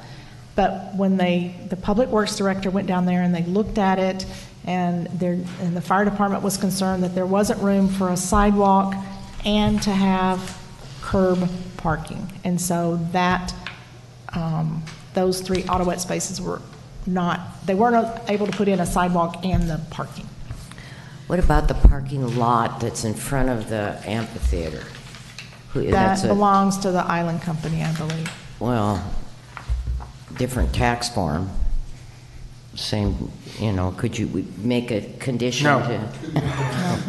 Yeah, we can't. Would I ask you, or would I ask the people representing this, what is the roof equipment that the letter is writing about? I believe it's the HVAC system. Air conditioner. Air conditioner. Has nothing to do with the kitchen equipment? There's no I think their concern is noise on the deck of the new use and the noise of the air conditioner. Is my understanding. Well, they're saying shroud the roof equipment. Okay, all right, so, and that is? It was not, so the original approvals did not, I don't think the air conditioning was specifically spelled out, but it's within the it's within the height envelope, so they could put it there. And now I think what the request is that now that we're sitting looking at it, it's unsightly, shroud it. And what I would say is you have to have a nexus between this entitlement, which is the restaurant, to require them to shroud it. So I'll leave that up to you to if you can find that nexus. Otherwise, it's not appropriate to require shrouding for this use, unless again you can find some nexus between the expansion of this use or the expansion of this space and the air conditioning. And do we have any kind of idea for the serving areas of both the food places here of what the occupancy is? Do we have any idea of that? I do not have that in front of me. And I can't, I mean, maybe The it says it, Conservancy but- Tim may know what that is. Okay, I would love to know that, but I guess when we get to the public, I can ask, right? Great. Are you asking like the number of people working the whole? No, what I'm asking is that every restaurant is designated square, you have to have so many square feet per person. And so I'm just wondering, there's nothing that tells me what the occupancy is for these two areas, and I'm interested to know what that is. Yeah, and we'll ask. It's on their construction drawings, but it's not included in the staff report. Because there's no footage on this map, and so, you know, I couldn't, there is no way for me to know, you know what I'm talking about? Right. If you want to take a 2-minute break, I can, it's can on the ask. energy. Well, we can, we can let's see ask. if, But let's see if Tim knows. Let's not do that yet. Okay. Yes. Right, yeah. I have two questions. One is, in the letter you read out loud, they brought up a technical issue, I would say, and that was exceeding the height limit with umbrellas. Could you tell me what your thoughts are? I would actually have to look at their plans to see if the umbrellas would be above the height envelope. The building, my recollection, is not to the last inch of the height envelope, but I don't know if there's enough room left in the height envelope to add 5 or 6 feet of an umbrella. So I would have to check on that. And while we're pondering that, I'm going to look at the municipal code, because I don't think that we include temporary things like umbrellas or antennas or stuff like that as part of the height envelope. I think the height envelope is more toward the permanent structure, but I'll see if we have addressed it in the ordinance. And I guess I'm also thinking a permanent awning. Yeah. Permanent awning Would be, but likely. Okay, but umbrellas. The second question. Unchecked. Thank you. Second question is the housing credits, or the credits for employees. Excuse me. Right. And they have 15. They're only using 14 because this could be an issue in the future as they progress, and let's say they're hugely successful and all of a sudden they have 15 plus 2. What are the ramifications of that? Legally speaking, if they exceed it, then that's a change in use, or it's an increased intensity. We come back and they would have to provide that housing before they would be able to add those additional employees. Well, we have another, and I'm curious about that myself, we have another entity here that's dealing with the same problem. Right, and they. So we can, I would say we should probably put that as a condition of approval, that we would be able to look at what happens in 6 months, 2 months, 3 months, whatever. Is that possible? I don't think that's specifically in there, but we can definitely add that. Yeah. We have a similar condition on the Vaughn's property that just says that if you increase it, the city retains the right to audit your employees, and if you go beyond your allocation, that we can require parking. So I can add a condition of approval if that's included in the motion and the motion passes to approve this project. Well, maybe we can find out more information when we take it up. And I guess Yeah. the second part of my question on employees, and that's, I'm assuming, is full-time equivalents. Yes. Maximum Correct. employees, not per shift or anything. Correct. It's And full-time the reason I want to equivalent. bring that up now is that way the applicant can be clearer about what it is, so they're not caught in a funny spot 6 months out. Mhm. Any other questions for staff before we open the public hearing? I just have a question.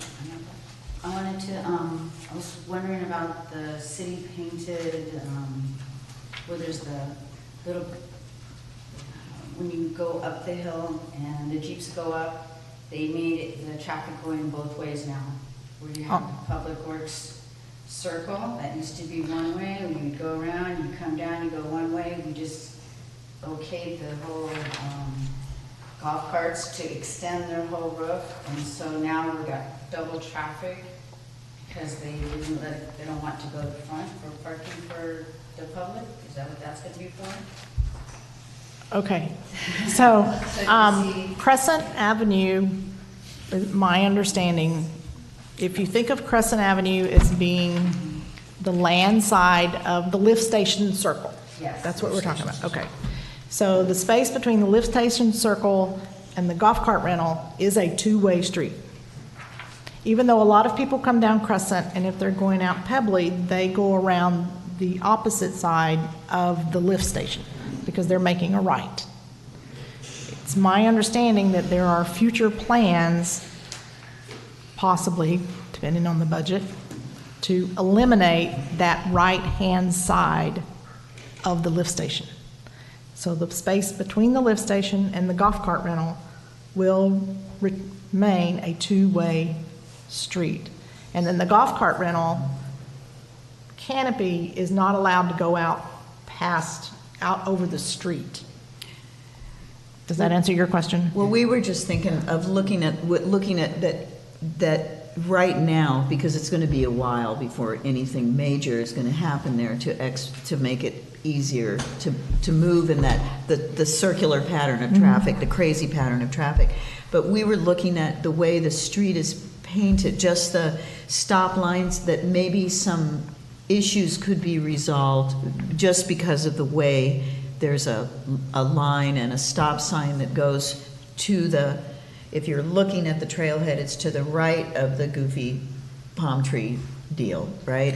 So we were just looking at that and thinking, traffic here is going to get crazy because it should be on the, well, anyway, we want to talk about when it gets to be the point that we might want to look at doing some things that we could do now that would make the traffic be in a better flow, right? And I hear you, and I understand your concern, but two comments.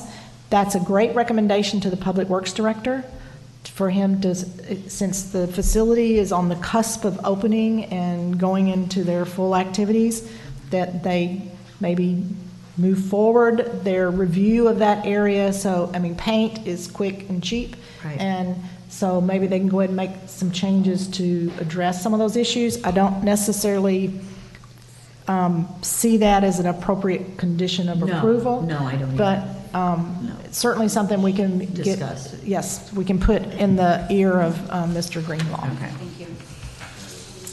And just so, before we open the public portion of this, height is defined in your municipal code as the difference from the lot's natural surface to the highest point of the building. So umbrellas or stuff like that are not considered. If they go above the building, they're not considered a violation of the height. You don't have to squat down because you're too high. Yes. Or if you have a trampoline, you can't, it doesn't have a height limit. Okay, I'm going to open the public hearing. And who would like to speak about this? Denise Ratty, City Manager, and I just wanted to assure the planning commissioners that the Public Works Director, who is also our traffic engineer, and I went down there. He has some great ideas. He has some long-term goals, but he also has some short-term goals to mitigate your concerns. Thanks, Denise. Thank you, Denise.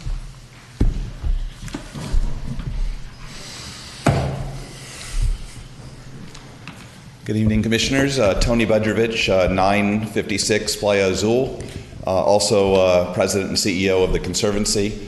I wanted to say I had brought a variety of staff members representing our key areas, conservation, recreation, our restaurant operators, both owner and manager are here. We believe that the Conservancy's done the best we can to be a great neighbor. We've done a lot of improvements to both the streets, the neighborhood, the hillsides, seismic upgrades to the entire neighborhood, new water lines, new gas lines, new power meters to all the local residents. So these were all things we did to be a good citizen. The other thing I wanted to thank specifically was Amanda and Denise, who have, for 5 or 6 years now dealt with every detail of this building, and we have been constantly talking to you about everything we can do collaboratively and helpfully. And the Conservancy believes that we want to be a great citizen of town and a good neighbor. We believe we provide the best backyard in America to everyone that lives in Avalon, and that's the feeling and wishes that we have for you and our building. So I just wanted to go on record. We could answer any questions you have, but I just wanted to thank you for listening to this, and especially the staff for how hard they've worked to make it great for the town and move forward. Thank you. Would you take a couple of questions? I think we have. I would take a couple of questions. So can you give me an occupancy for the spaces that will be serving food? I can. So when we're talking about the top deck, we have the ability, I believe, to have 65 people on it. We have provided, because of the fact that we put chairs and tables, we're only going to have 24. So occupancy on an open space is a higher number than occupancy on a seating space. So there are 24 seats on the top deck of the building.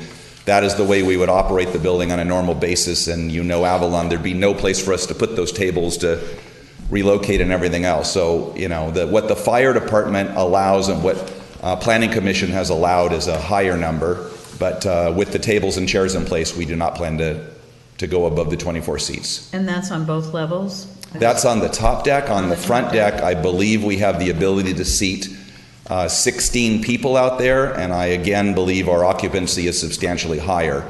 Both inside and outside of the building, because of this seating, we're going way under the numbers that are possible. That's the way we're going to use it as an educational gallery, as well as have some food service in that area. We're not trying to maximize the capacity of that building and be a large public venue. We go to the casino when we do our large events, just like others. And you say it was 16 on that front deck, though, is what you're... I believe there are 16 seats on that front deck, and it could be 12. That one I don't have visually aware. Right. I know we've talked about this, Amanda. And I'm trying to visualize the floor plan. 16 sounds pretty close. It's basically 2 tables kind of pushed together and the seats around it. And so I'm giving you worst case, it might be 16, but I know that we could, I believe, get 24 if it were just on code. But we're not going to operate it at code. We're operating substantially under. Is the grab and go service in the same, both of these areas, or is it in a different portion of the? No, in fact, we did not install the food service on the first floor that we had originally provided or asked for. So our food service is provided all on the second floor. And it's Blue Water is the local purveyor under the name of Toyon Grill. And they'll be operating at the second floor, and that's where our food service is produced and delivered. Just for curiosity. Go ahead. Go ahead. How many meals or whatever, what are the hours? I don't know that off the top of my head. Well, I mean, you're serving lunch, appetizers, dinner? I wanted to ask this too, because I have seen the advertisement that's in the Flyers card thing in both San Pedro and Long Beach. It's not here in the Chamber of Commerce, but it says that you will be open breakfast, lunch, and dinner, that you will have a full bar, and that you will breakfast, lunch, and dinner, full bar, and there was one more thing. That happy hour. So that is what is intended, is breakfast, lunch, dinner, full bar, happy hour? We have the ability to do that. I know that we believe we have the best sunset view on the island. We're the last place to get sun, unless you're at Mount Ada. So we do believe that the evening will be a wonderful spot to enjoy a view into the city from our location. But you're preparing food off-site in the Blue Water Kitchen and bringing, or no? No, I'm the sorry, food would just- be produced, I'm not the food purveyor. Right, but right. The food is intended to be produced on-site, and we have a very adequate kitchen to do that. Okay, do you have a walk-in? Is there a walk-in refrigerator there? Yeah. There is. I just can't, I don't see any, I can't see any kind of equipment or, do you On see your- it on on the your floor plans? plan? Ah, gotcha. Okay, so I am just saying, to me, as a person that has owned and operated several restaurants, I don't know how you would do breakfast, lunch, and dinner with 3 people in the kitchen. I don't know how you would do that.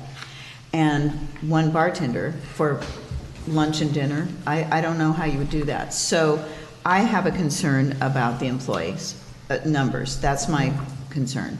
And so that's my question. So how, because I don't know how you could do that. And is it going to have table service? Will it be menus, or are you walking up to something and ordering and sitting down, or how is that planned? Being that I'm not the food operator, Right. you may want to ask Okay, then Jim maybe. who's here, but Yeah.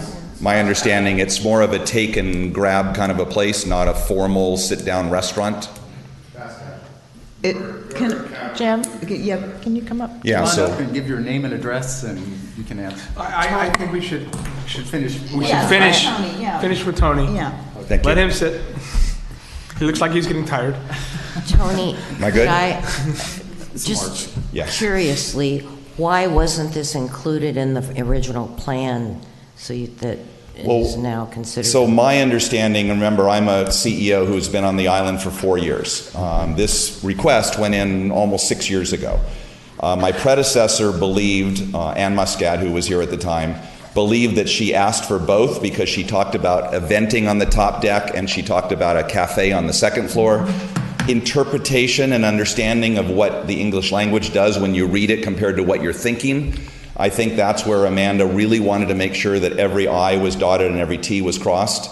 And we always assumed by the square footage we gave and all that our second floor deck was part of an open room. We have a LEED certified building, so we operate with our doors open a lot. That's the whole idea of LEED certification, to be very green and not use a lot of air conditioning. The top deck, I think that we thought it was a place that we would have occasional visitors, but we didn't see it as a active, heavy restaurant. It didn't say the word restaurant, and so we just, as she said, asked for what you think your potential needs were now and again. Otherwise, you're in the city asking for a permit every time you want to do something on the top deck, and I don't want to be in the boat of coming to the city every time I want to do something on the top deck, because we're giving educational talks in that building in our hope, twice a week, every week. The whole idea is to sort of open up the entire island awareness through the Conservancy Trailhead. That is our goal. And to further expand upon his answer, and there's a reference in your materials, based upon the original conditions and what they're wanting, there's been a lot of lawyers involved in and letter writing and debating whether this was required, and it's the city's position that it is. And so there's the final letter from them saying to an attorney in my office that, okay, we'll bring this to the Planning Commission for a resolution. But there's been a lot of discussion. Two lawyers actually agreed on something? Well, we've agreed on a mechanism to resolve the issue, which is to come to the Planning Commission and have you approve what we believe the city's position is, what is a change or an expansion of the use. Will your 3rd Street location, what are your plans for that? Does that include any employee housing or? Doesn't have any housing. That would remain our office building. We did not move any offices to the new building. It's a public space to be used by the public. Our goal with the trailhead is, again, to tell how to use the island, not just Avalon. We're not the chamber. We're not trying to be a visitor center for Avalon, but we're trying to tell you how to get across the island, how to find remote beaches, how to learn about the wildlife, the geology, the bird watching, all the sort of beauties that the Conservancy land has. And that's the goal. Most people who come here don't know how they get to the interior, and our job is to help them understand what their options are, what times of day, and give a little educational content, but a little bit of the feeding out, how do you use the entire island. If not this visit, your next visit. And the eco tours will pick people up? That's correct. In the front? Yes, our eco tours would pick up. We have an orientation area that gives you a safety video before you get on, and that would be the staging spot to sort of, start your adventure. Are the Jeeps staying inside of, underneath the building when they do the driveway? That's where they park. What's going on with the parking in front of the gift shop? The city has deemed no parking in front, and that is not allowed by us or others. So yes, our Jeeps have to sit under the footprint of the building, and we would park them in that building, but that would be the only time they wouldn't be on the street. And as Amanda said, the 3 spaces. For lunch, it mainly park somewhere else and then walk over. There's no real temporary parking to run up and get a sandwich. Well, there are parking spaces that come with the building. I don't know how quickly they'll fill, but we think that it's a very transient crowd that uses that part of Avalon, and I believe that most people will be walking off a boat. I don't think there's a golf cart or car that comes with these people. There are local Avalon residents that might do that, and they would park the same places they use for any Front Street business. There's no difference. Okay, thank you. You're welcome. Thank you. Good to go? So if we could have the restaurant manager or proposal, that would fit in nicely with us all getting a better understanding of what your intentions are. Hi, Jim Olchiskis, 7 La Rama Drive in Santa Ana. And I think, Paula, you have So the question is, I see that you have seating for 30, there's 40, right? That's what it's going to be. And you're serving, what are the hours of operation? Do you have a... We're going to open at the same time the Conservancy does at 7:30, and then stop dinner service at 8 or 9 like we do at Blue Water. Okay. So, and you'll be serving breakfast, lunch, and dinner. And is this table service, or you go and order at a... How's that going to work? Is there service people that are going to tables, menus? Is it like a regular restaurant, or how's that work? No, it's what they call in the industry fast casual. So you have we have a very small menu. It's not really a traditional breakfast. It's more like breakfast burritos and things that you can grab and go on the Jeep tours, or grab and sit on the roof deck and eat. And then a lot of there's only 15 or so lunch items, or lunch and dinner items, some salads, some a hamburger, things like that. So it's you order at the counter, you pay, you get a number, you go sit down, and then the food is brought to the table.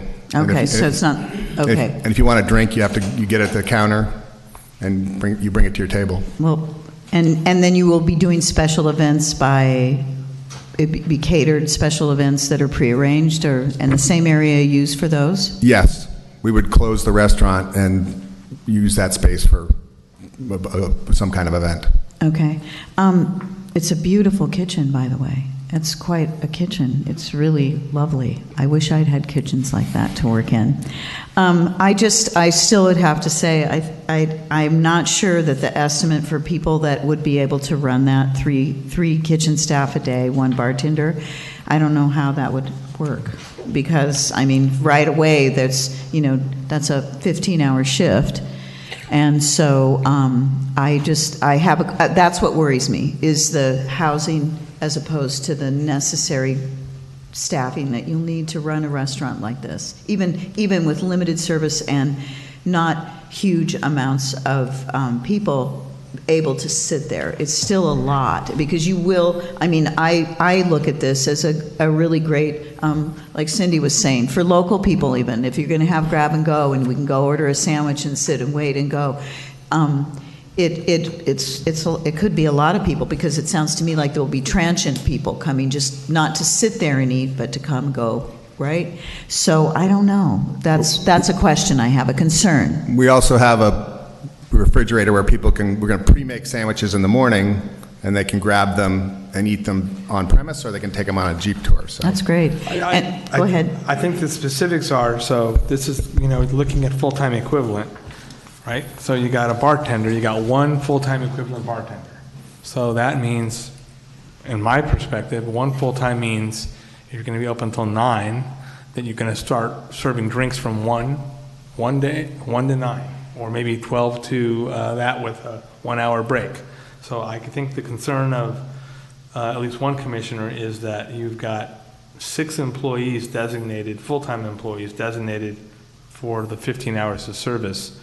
And is that a realistic number? Because if it's not and it's higher, then if when we do the audit, well, you'll have to provide additional housing. Yeah. So I guess, does that carry the essence of your concern? Because, I mean...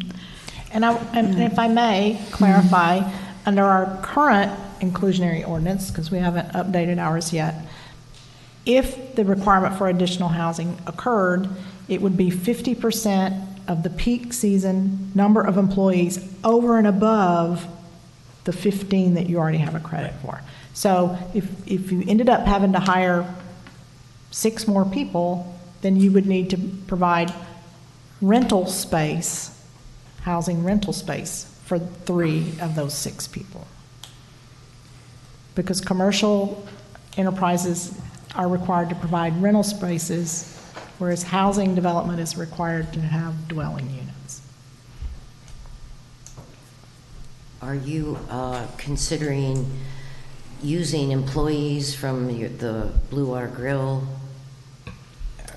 Or Unfortunately, the way the labor codes are written, it's very difficult to hire people within the same business and not pay overtime. And most of our people are fully employed at Blue Water Avalon. So while we'd love to provide full-time jobs for everyone at both locations, it makes it's economically impossible because of the overtime.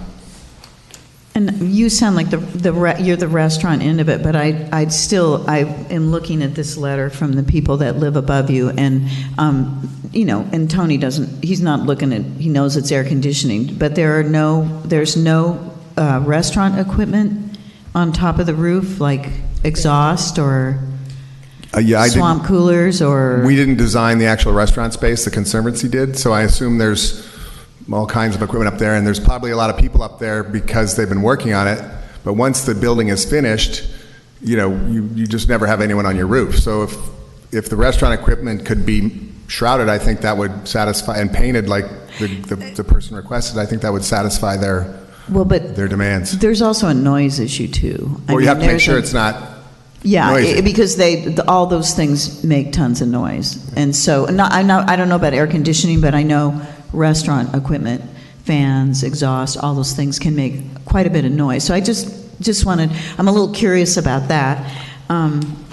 That's all. I think when it's well maintained and it's operating correctly, so when you do have special events here and the restaurant is closed, so then you would be, it would have occupancy posted for those two, like 65, and as what Tony had said, that there's plenty of space for more people, but at this point in time, you're just keeping it limited. Whatever we would not exceed the fire code, certainly, but there's also going to be people transitioning through the building to go to Jeep tours and things like that. Right.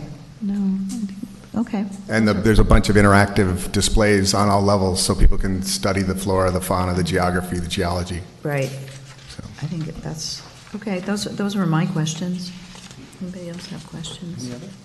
Thank you. Okay, anybody else would like to come speak?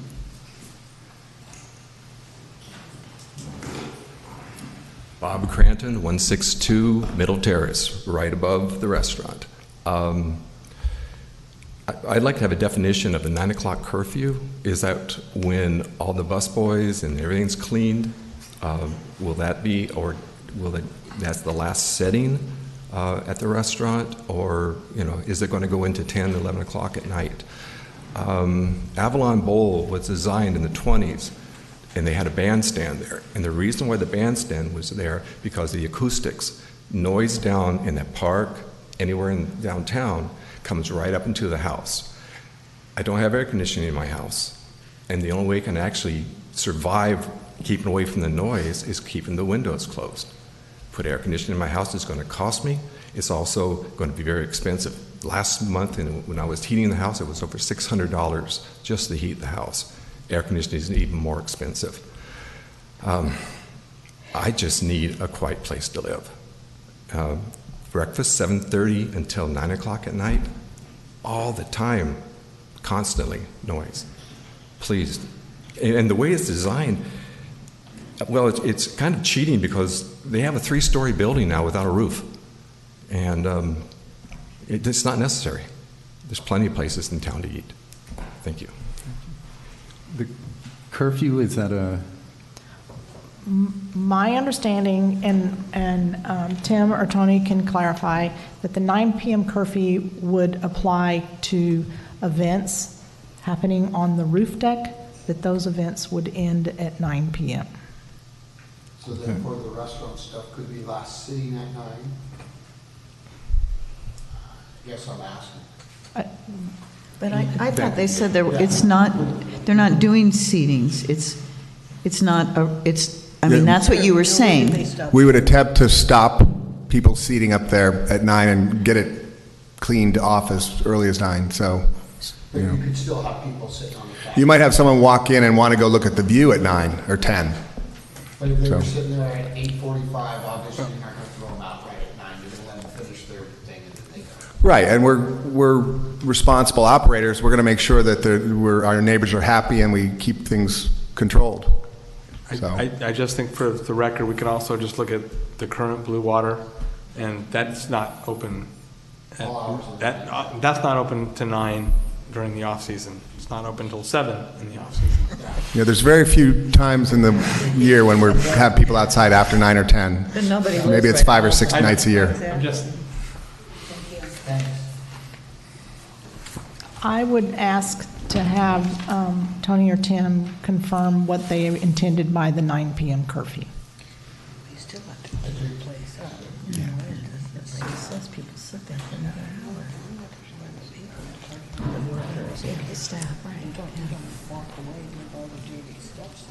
So our general operating plan was to be a good neighbor. The 9 o'clock was a comment that came from the city, and they said that seems to be amenable. We don't think any neighbor would be complaining if you allowed seating without amplified sound and you're not a party atmosphere. And so we were completely agreeable to the 9 o'clock. We think we would have people off the building, and I've gone to Blue Water in my 4 years of being on the island, and they're typically gone as early as they can get gone. So I don't expect that we'd ever be there after 9 o'clock. But as I said, if the building had an event, we are allowing people to walk around our building, but there wouldn't be any public assembly or any food service at that point. It would just be a place to gather. Thank you. Good. Anybody else wish to speak? Okay, well, close the public hearing. And any general discussion? I feel like this is I went down a couple of times, but it wasn't an there were either a lot of like working people there. I kind of want to look at what equipment is on the roof, and I kind of want to look at these areas. This is so small for me. I can't really see or visualize what we're talking about. And so, and I know you would be amenable for us to come and see. That's the point of issue. But I know it's not open. And when I go down there a couple of times, it just felt like my timing wasn't the best. So, I don't know. I'm not. I know they want to get this, and I want them to. I want them to get open as fast as they can. But I think this has reverberating effects on the neighborhood and, you know, other things. So I'm hesitant to make a decision until I think I have all the information that makes me feel comfortable with this change. Is there anything on the roof that's not in code that they're violating by what's up there right now? No. And it's a lead environmental building. Yeah, but you can't. There's no lead restaurant equipment. You've got things that have to be in kitchens by, you know, it's Ansel systems and fans and. Right, they have a conditional certificate of occupancy, so it's all done. All within code, so what's there? Ready to It's go. not gonna change Right. whether you look at Okay, it or and the not. only. But it was okay. It wasn't approved as a restaurant. It was approved as a grab and go service, and so now we have people that are coming to us that live right by there, that are saying, you know, we're worried about noise, and isn't that? Shouldn't we be on But we're talking that? about stuff that's on the roof. Wait, 1 second. We need to clarify. Okay. In their original approvals, they got a conditional use permit for a restaurant, bar, cafe. And there wasn't a condition that restricted it to grab and go. I think possibly what Commissioner Patterson is thinking about is on the first level, they were going to have a coffee kiosk, grab and go, additional food available, food and beverage available for sale on the first floor. And that has been removed. That is no longer part of this project. They didn't go forward with the first level food and beverage sales. The discussion, I'm sorry. The discussion was the restaurant was always going to be there, but it was the space in which people going to the restaurant could consume the food and the deck space. And so that's where, when we looked at the square footage and all the original applications, we said, here's the X amount for this restaurant space. And what you're looking at now is larger than that, so you need to come back to the commission. So the food facilities were still there. It's just where the people are going to be consuming it expanded, and that's why we decided it needed to come back to the commission. So they've always had a conditional use permit to have a restaurant? Yes. It's just the size has gotten The size larger? of where the people eat and consume the food has expanded. It looks, I've got a question. It looks like there's plantings or some sort of buffer provided along the uphill side of the property on the larger patio dining area. Designated with yellow. Yes. As a way, now I would assume that's intended to sort of buffer the neighborhood behind it. Right. And And the small blue space, is that actually at a lower level? Yes. And there's, Yeah. so that's. And that is on the somewhat front buffered. of the building facing the harbor. Okay, so that seemed pretty good. What worries me is the amount of employees because, but that's, we'll assume they know what they're saying and they make that call. However, after a year from now, it seems like we would be remiss if we didn't go in and audit it. So if you want to add it, With again, once there's a motion, we can add a condition that they be subject to yearly audits on the number of employees there to make certain that they are complying with the city's housing ordinance requirements. Yeah, because it looks like the proposed conditions by staff include the 9 o'clock curfew. And then, let's say if we added a fourth condition, that would say employee audit. As the staff that would be performing those audits, I would like to request that if you choose to impose some type of audit condition, that we word it in a way that the city reserves the right to do an audit if we become aware that their service level has changed that would appear to indicate that an audit is needed. I don't. Oh, actually, yeah, it's a good. Yes, we do, but I think adding it won't hurt. And I would hope that, I'm hoping they're really confident that they can do it with that amount of employees so they don't have to come back. I mean, it would be better to resolve that right now. Well, and then another condition that I would like to possibly put on is to say, is that the numbers remain the same for people served in these areas during normal business hours, not an event, but they're saying 24 on the top level and 16 on the bottom, that if that we should somehow, that would be part of our audit, to say if they have room for 65 by per square foot person, and then they're saying they have 20, that if it expands, that all of a sudden they're seating for 50 on a permanent basis. I think that, I hear what you're saying, and I think if suddenly the seating could accommodate 300 people and not 24, that would be a basis on which the city would go back and say, things have changed, this appears to be a significant change. Right. And we want to verify the employees.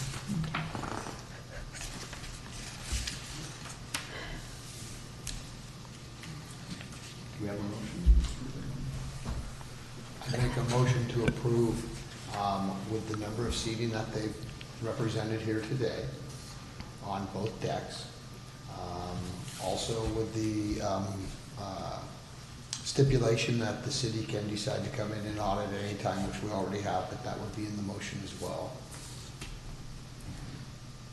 1 through 3. And what else? And 1 through 3. Yes, and 1 through 3 of the staff's recommendations, including no amplified music.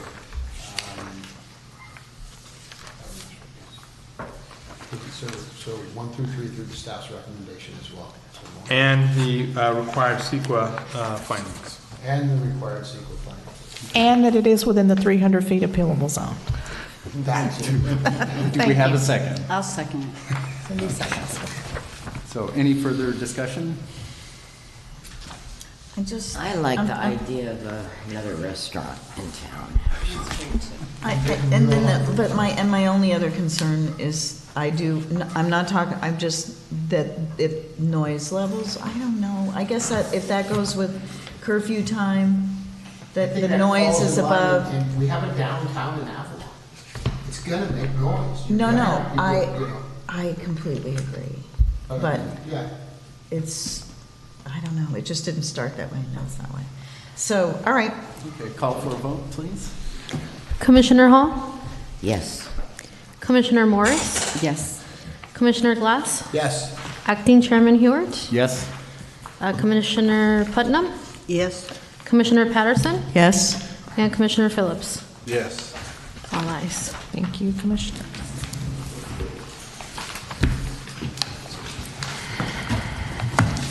Should we take a break before we Yeah, jump let's into take our a little next break. So, 8-minute break. Are you setting your timer?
Ready to go?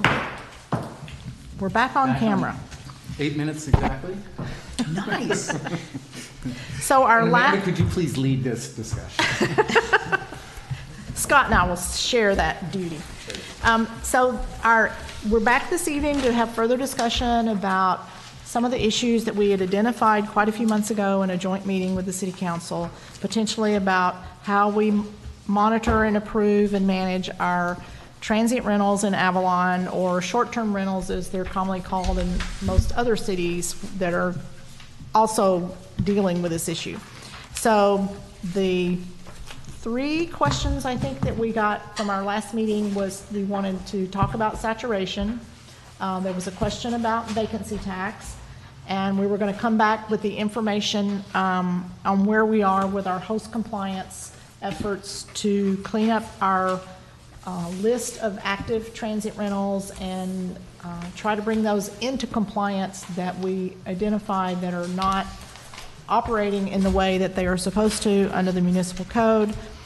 And so I think probably the easy one to get done is just to highlight where we are with the host compliance. We did provide you with a saturation map, so you kind of see how many there are in Avalon. Matt Baker has been diligently working. Let me back up. So one of the issues that host compliance was helping us determine is how many properties are out there actively advertising that they are available to be rented on all the dozens, I had no idea there were this many websites out there where you can advertise your property for a short-term rental. But in order to determine if they're in full compliance, we also needed to look at our internal database of business license owners, our internal database of who has been granted a conditional use permit over the past 25, 30 years, how many properties are still active that were grandfathered transient units, meaning they were active prior to when the requirement for a conditional use permit went into effect. So Matt has been diligently working trying to marry those 3 databases, our TOT payment database, our business license database, and our planning entitlement database. And he's got those put together. We were able to determine that over the years we have actually issued over 400 CUPs, but there are less than 300 that are currently anywhere close to being active. It's closer to about 250. Through comparing the various databases and going out and assessing all of the online websites, we've identified between 20 and 30 properties that are completely probably off book. We've identified a few properties that are paying TOT and have a conditional use permit, but they never pulled a business license. So there's a few people that fall into one of the individual categories of not being compliant. And then the last but not least, which was one that I think the commission was most concerned about, there's those people that we're showing as active on our TOT list, but they're not paying any TOT. So that's probably a little bit longer number of units, and that some of those are going to end up on those mutual non-compliant list. But we weren't quite to the point of being able to give you a list of those exact numbers. So we're fairly close to getting letters out to those people who are completely non-compliant. And then once we get down to the list of those people who haven't paid any TOT, those will be the ones where we'll be working with the city attorney to develop a letter that says part of your compliance is showing that you're renting and paying TOT. If you don't appear to be using your permit, here's the options we're going to offer them. So we've got some information, but we're still quite a ways away from where we were going to have it actually all written down that we know. And this has been for host compliance, yes. A year and a half. I'm still back to the same point until we have the numbers. How do you go any further? We can discuss things, but you still don't have it. Well, but it's like, this is what you know. This is what we know, correct? Do you agree? I mean, I'm just saying, this is what we know to be transient rentals in the city with conditional use permits at this time, correct? Not I've got a question necessarily. about that. What is that map show? Okay, so I think one of the things that the map shows is, I think it's the active ones. Is it the 200, I mean, But 420? I think it's 250, right? Yes, it's 250. Okay, so what we don't know yet is whether it's only one night a week, one night a year, or See, that's 50 nights a year, far because- cry. That's a far cry, Paula, from saying all these have CDPs and there's people in them every night. And everyone It doesn't, around but us, that's not, quality of life but that's sucks not, because- that is not what I'm talking about. That's not my concern, though. Is that, so these are what we know. There is 250, as Rocio just said. So we know there's more. So I'm not, I mean, you know, quality of life and all that stuff, you choose it, you know, you choose to live here, you cope with it, whatever. If it bums you out, then you better move. It's all. What I worry about is available, affordable housing for people that are trying to make a life here. And that's the part that worries me, is that if that is the case, that there are many of these that just sit empty all year, nobody rents them, maybe somebody comes and lends them to a family that they know or whatever. I'm just talking about the availability of affordable housing for residents and workforce. Okay, but affordable housing is not up to the people that own the property to provide to other citizens of town. That is not, if I own a piece of property, it is not up to me to provide the town with affordable Okay, housing. but As a property owner. but- I own one property, and if I want to come out and use it, I obviously would like to use it. So how, I don't understand. So what is happening all over the state of California, we are not unique at all. It is a problem that many, many people are facing and many areas are facing. So the problem here is we don't have any room to expand or commute from unless everybody starts using the boat and all of our workforce lives over town.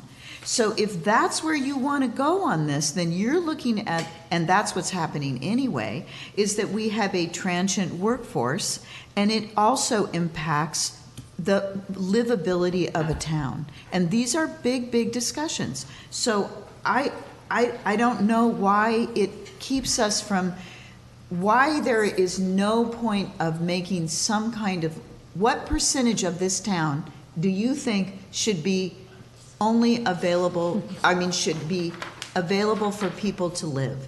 I agree, we can talk about it, but we can't do anything. But what difference Okay. does it make? May I interject here for just 1 second?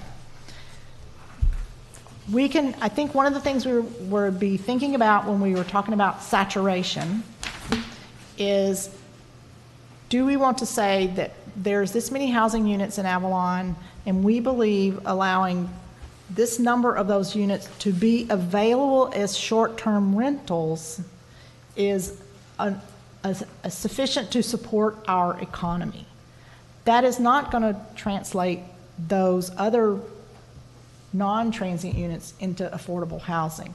I think you're both correct in that, as we have seen when we were trying to adopt our density bonus codes, our accessory dwelling unit codes, the state is desperately trying to come up with all these statutes that allow cities to open doors for the opportunities to build more housing. I don't believe that how we manage our transient rentals is going to create affordable housing. I do believe that if the will and the decision was there, both from you and the city council, that if the city council wanted to take some of the TOT we garner off of vacation rentals, not hotels, and put that in a housing program, then that use would also help provide affordable housing. So in our saturation discussion, I think you would be coming closer to like a citywide cap, where you said, we're going to say this is enough, we think this is enough vacation rentals to support our economy. It doesn't keep anyone from owning a second home and only using it one weekend a year. That's their right as a property owner. Of course. So if you want to talk about what I was hoping we would get to is, we could start our discussion off, let's talk about saturation. Do you think we need a city-wide cap where every neighborhood bears the burden equally and they're not all crammed down into one corner next door to some of our neighbors? Do we want to say maybe it's by the block and not necessarily just the immediate surrounding properties?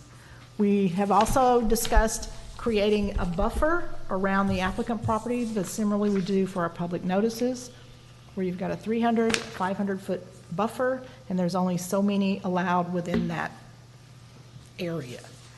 So I think I was hoping the commission could discuss, do you want a citywide cap and it applies equally everywhere, or do you want to try to drill it down to How many total housing units do we have in the city? Counting. 20, I'd say slightly over 2,100. Count everyone, right? A little over 2,100. Now, wait, what was the question, Bart? How many housing units? do we have in the city? So we have 2,100? And But these are the numbers that I think, having accurate numbers would definitely Yeah. help us, because we're just pulling stuff out of a hat still. There's gotta be a number, how many units we actually have in this town. it's a little over How many 2,100. How many duplexes? We don't have how any many- bonuses. I don't have the Well, breakdown into whether they're single-family or multi-unit. The numbers I have are 2,289 dwelling units, 741 single-family, 1,548 multifamily, with a That sounds right. 35% vacancy rate. So 35% Right. vacancy. And then the city just did Where'd you a, get the numbers? How'd you get it? Is that out of the plan? You got it off a government agency. I got it off I got I think it we do that for a our long housing. time ago, I'm not sure. it's where housing we're at element, in the numbers. SCAG has it might have been out of the community profile from SCAG. That was it, yes. And then the city just did an income survey and we looked at numbers from the census and some other agencies where around 600 units are considered as to being, no, I'm sorry, back that up. 1,551 units are considered to be year-round residents for purposes of the subsidy program. 1,500? And 51, I believe, was the number. Do you guys see how I think this would be helpful to all have on one page and that we're not just. Okay. Because we've been going through this for a year and a half just to get. Yeah, but we're just postponing it. Well, no, you can't We come up get with the numbers if we don't information have out of our own- numbers. Out of our own city, I mean, how are we gonna get it? Yeah. And this has been a year and a half, you guys have been here. for No, 6 I months. know that, I but, mean, come but on. what is the issue of, so you aren't for a cap, is that what No, I'm but hearing? What But- if you want to say we want 40% transient possible? 40% of what? We Well- gotta know what it's, if we try to do Okay, saturation, so- if you want to count up and down the streets and, Well, like Christmas lights or something, but that's the problem, if we don't have enough information. But it's, to me, it's putting the cart after the horse, is that you are, if you try to make a baseline, if you have a transient rental permit, at least you have a beginning to a start. So one of the things that Amanda, in the report that she gave us last month, she said, she said gave we us don't know. examples. Well, no, but she gave us examples of how you could redefine saturation. Because that's the issue now, is the way that saturation is defined in the current ordinance, which says that, like, the house has to be surrounded before you can say no. Yeah, that's all it says. Well, that's right. So you've been doing it on that basis for a long time now, and I think it's caused issues here for housing. I mean, I think it's hard to say, well, golly, we've already got, this many on Clarissa. I use Clarissa because it is the most highly impacted, and so you've got that many, but it won't help to have that definition of saturation. We'll just have to keep doing it. No. Because there's no alley behind, there's no way somebody could be behind. We can define saturation, if we want to go with saturation, we can define it by by a percentage of, or just say a number, 600 max, no matter how many total housing units there are? On But a- if you in an don't area, know what- or- No, you could do it by city, by neighborhood, Well, by she had ed. suggested by street and street number, like in the one, didn't you not say Yeah, this like in- the 100 block, the 200 block, the 300 block. Right. And so you would say in the 100th block of Clarissa, or in any number, any block here, in the 100th block, we'll take 40% transient rentals. In the 200th block, it'll be a cap of 200, or 40% rentals. We'll just make it blanket the same for all 40% areas what, of, each block? of that, of the, Of dwelling units. right. So in other words, you're gonna go up and down the street and count single-family, duplex, whatever, and count both sides of the street, and then say 40% of that? I mean, you know, that's one way to do an inventory, I guess, but I don't know that saturation is the biggest. Hey, I live on a street with 6 houses, and I'm surrounded. I mean, there's saturation. Next door to me on both sides across the street from me. But doesn't How did that, it happen? It exists, you know? I'm just saying, you know, so, I mean, I'm an unusual case because I'm on a short street, but, you know, Right. it depends how you do this stuff. You know, in my case, my street would be 80% saturated.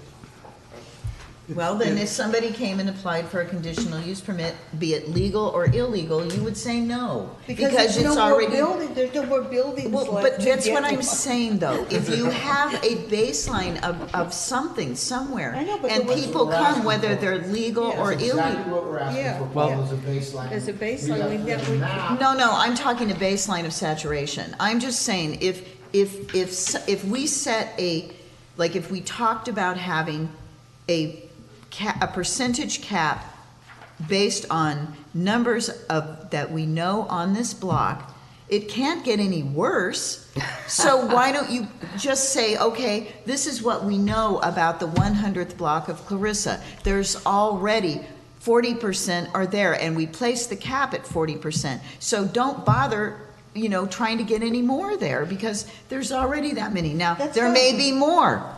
So at least you've nipped this in the bud before it's, you know, I'm just saying, now there's no cap. But you There's gotta have a- nothing. You gotta have a formula, so your formula would be 40% of any given block. Well, No. 40% of the I mean, dwelling well, units. 40's too of- high. Well, I'm just, I'm saying- just, this, we're not It's into an the, A percentage Yes. of the total number of dwelling units. A on percentage any- of the total number On of any dwelling, block. right, So exactly. that everybody's hit equally. right, so presumably. that it's not But all look at down in Whit- one certain Okay, you area. live on Whitley, guess what? That's the longest street in town. But it's divided into But blocks. it's divided into But numbers. I It's think divided in, if you put it I into know, 100s, you're 200s, talk- right. well, If we- you're going by numbers, if we looked at, if we took the position that we're pretty close to having enough transient rentals in Avalon, if that's the position we want to take, we look at how many, we confirm the number of dwelling units that we have, we confirm how many we currently have, what is that percentage? Right now, it's probably a little less than 15%. Actually, yeah, it looks like it's 10%. I mean, Yeah. 10 plus. Yeah, 10 Below plus. 15, 10. And it's interesting, I mean, just to look at it, it's kind of what you would, actually, it's a little different than what I thought when I look at this. yeah, If when you can see it visually, it's Right, different. 35% of the homes are empty, which seems Yeah. low, but we'll assume it's right. And I don't know if that includes transit rentals or not.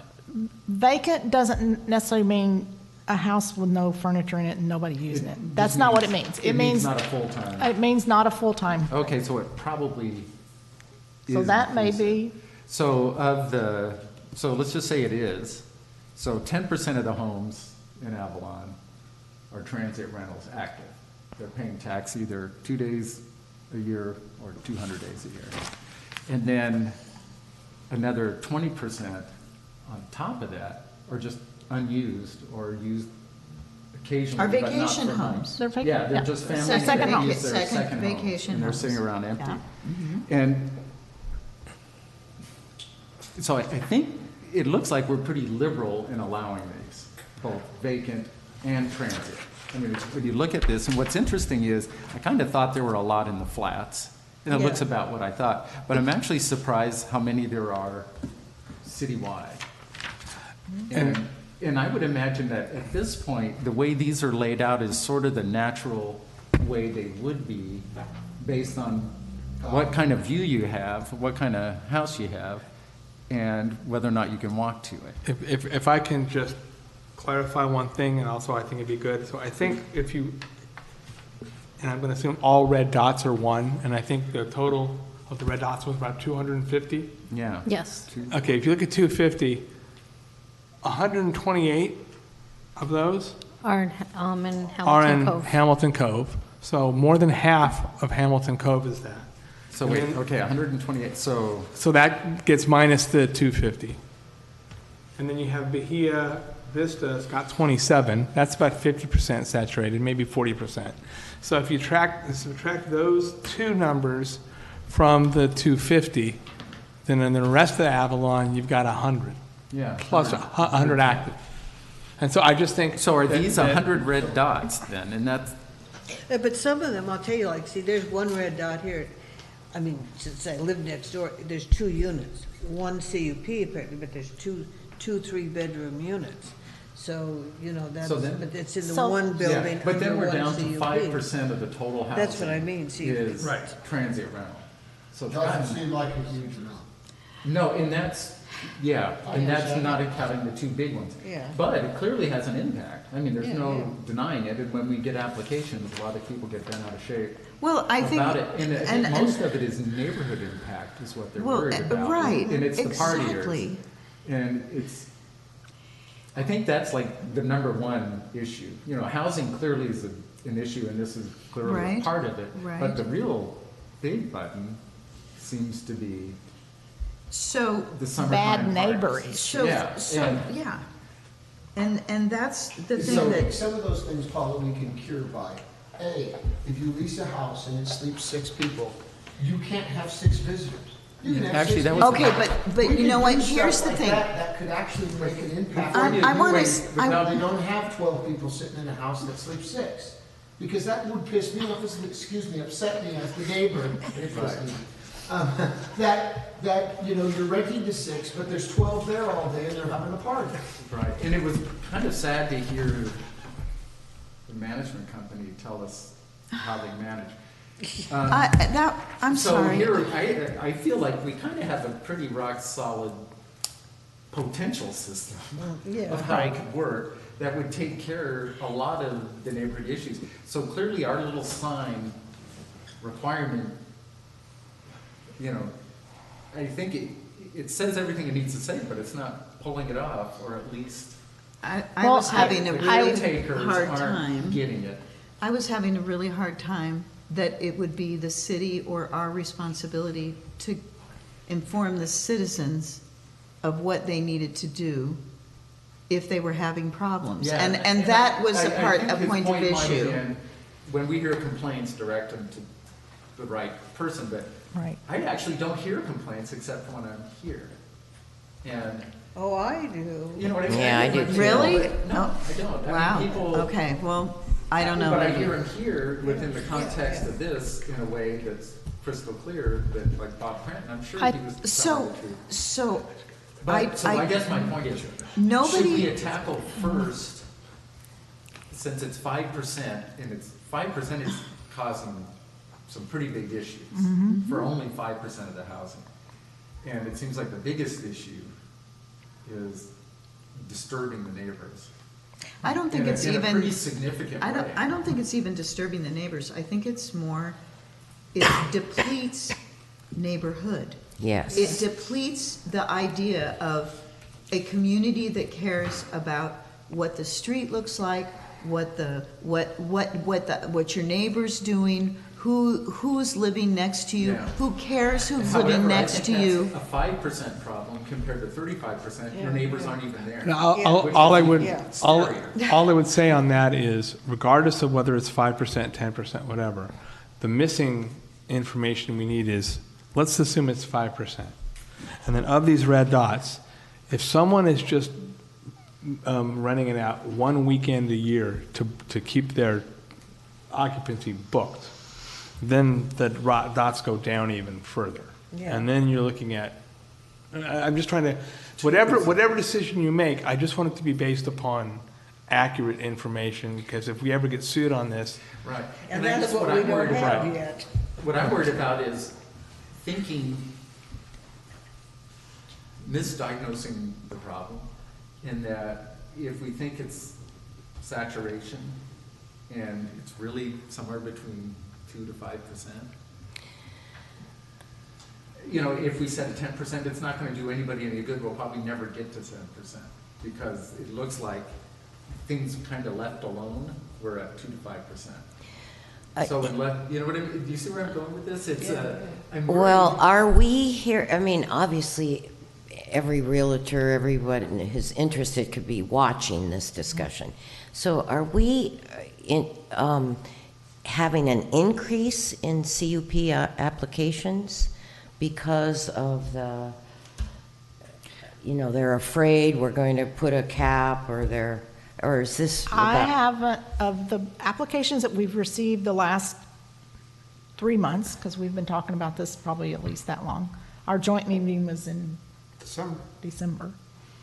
We've probably had 2, maybe 3 a month. But I haven't, from none of those applicants have I heard, oh, we want to get in here and get ours before.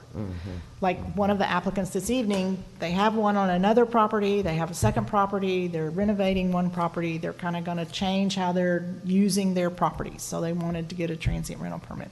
Mr. Scott just bought his property not too long ago. He doesn't live here full-time, he wants to rent it when he's not here. Same with Mr. Mello.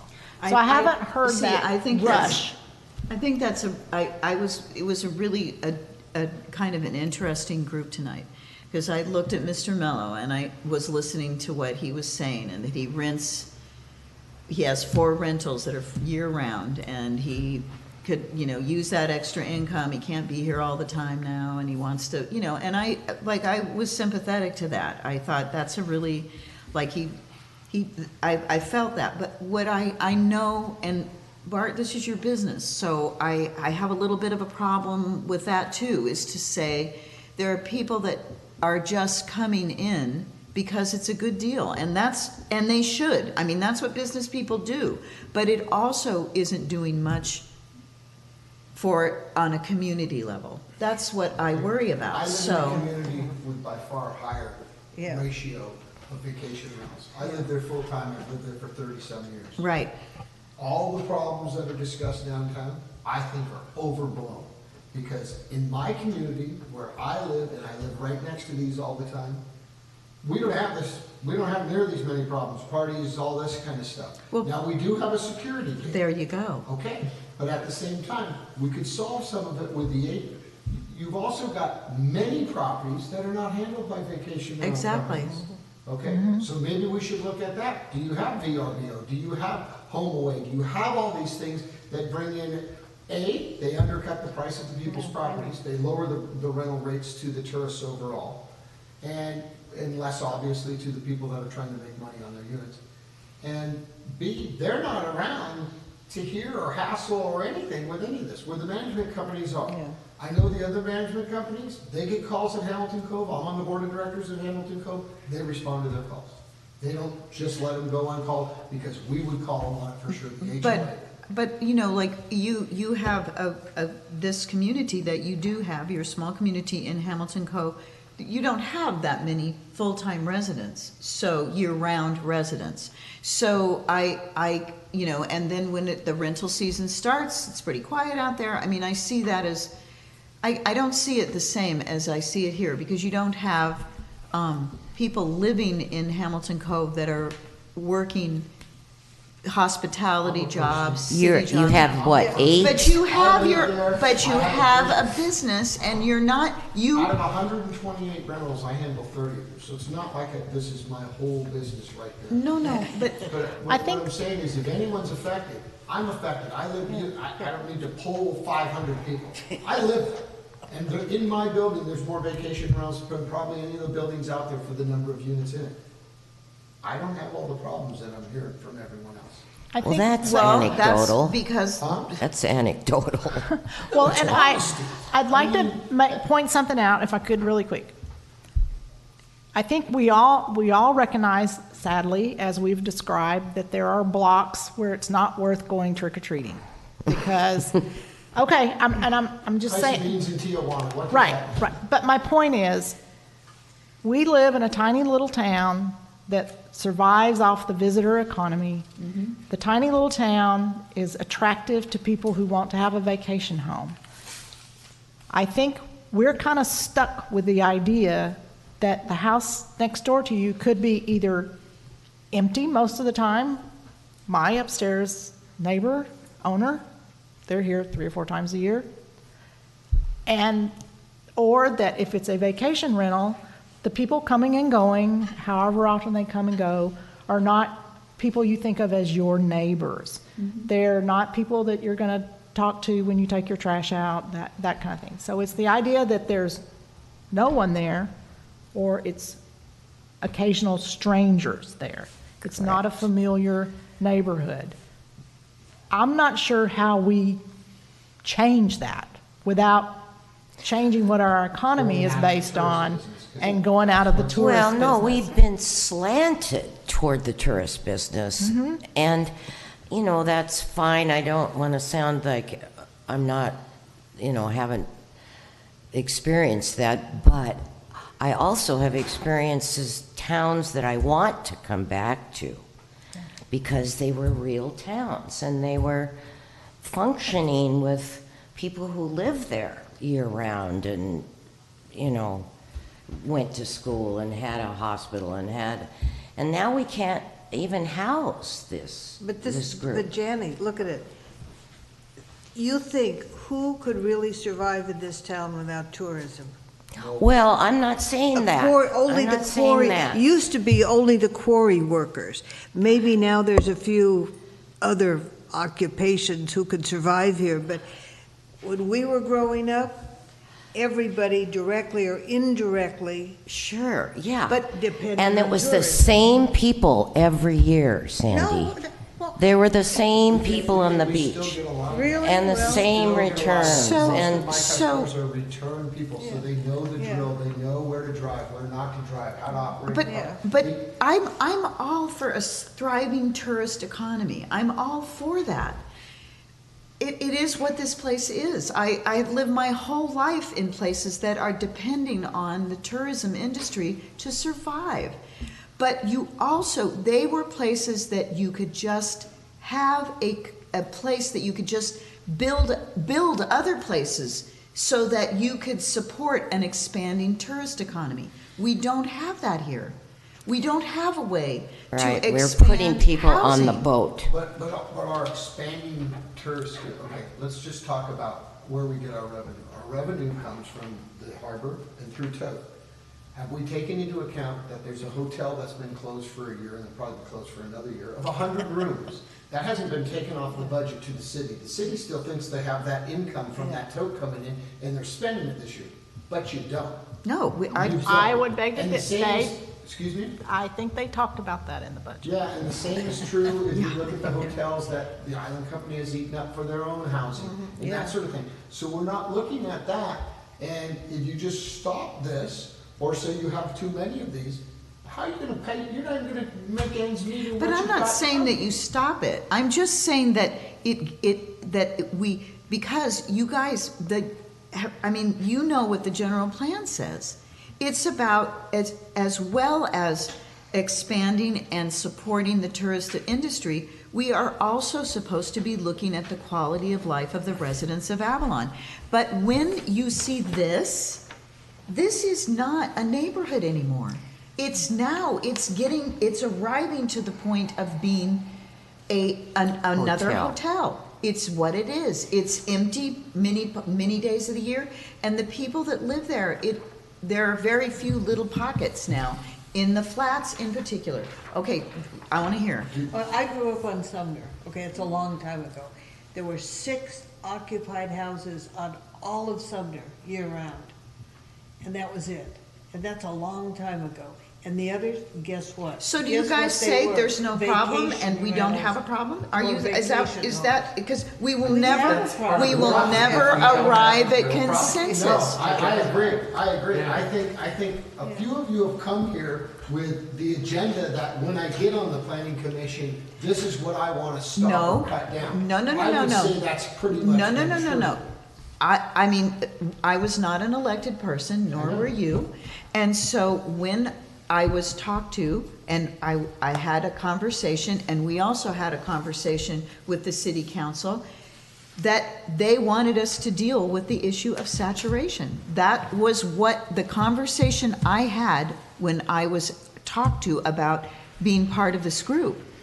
But so I think, I do think there's a problem. And I don't know if that's why they asked me to be here, if they asked me to be a part of this, because they believe that they hear it from their constituents, they hear it from the people that voted for them, that people are worried about the quality of life in town. Yeah, it's interesting what you said, but now, since the Flats was a tent city, and I don't think it ever actually had much occupancy. It was all transient. Well, not all of it was tent city. No, I mean, since the beginning of the Flats. I mean, it's had people live there.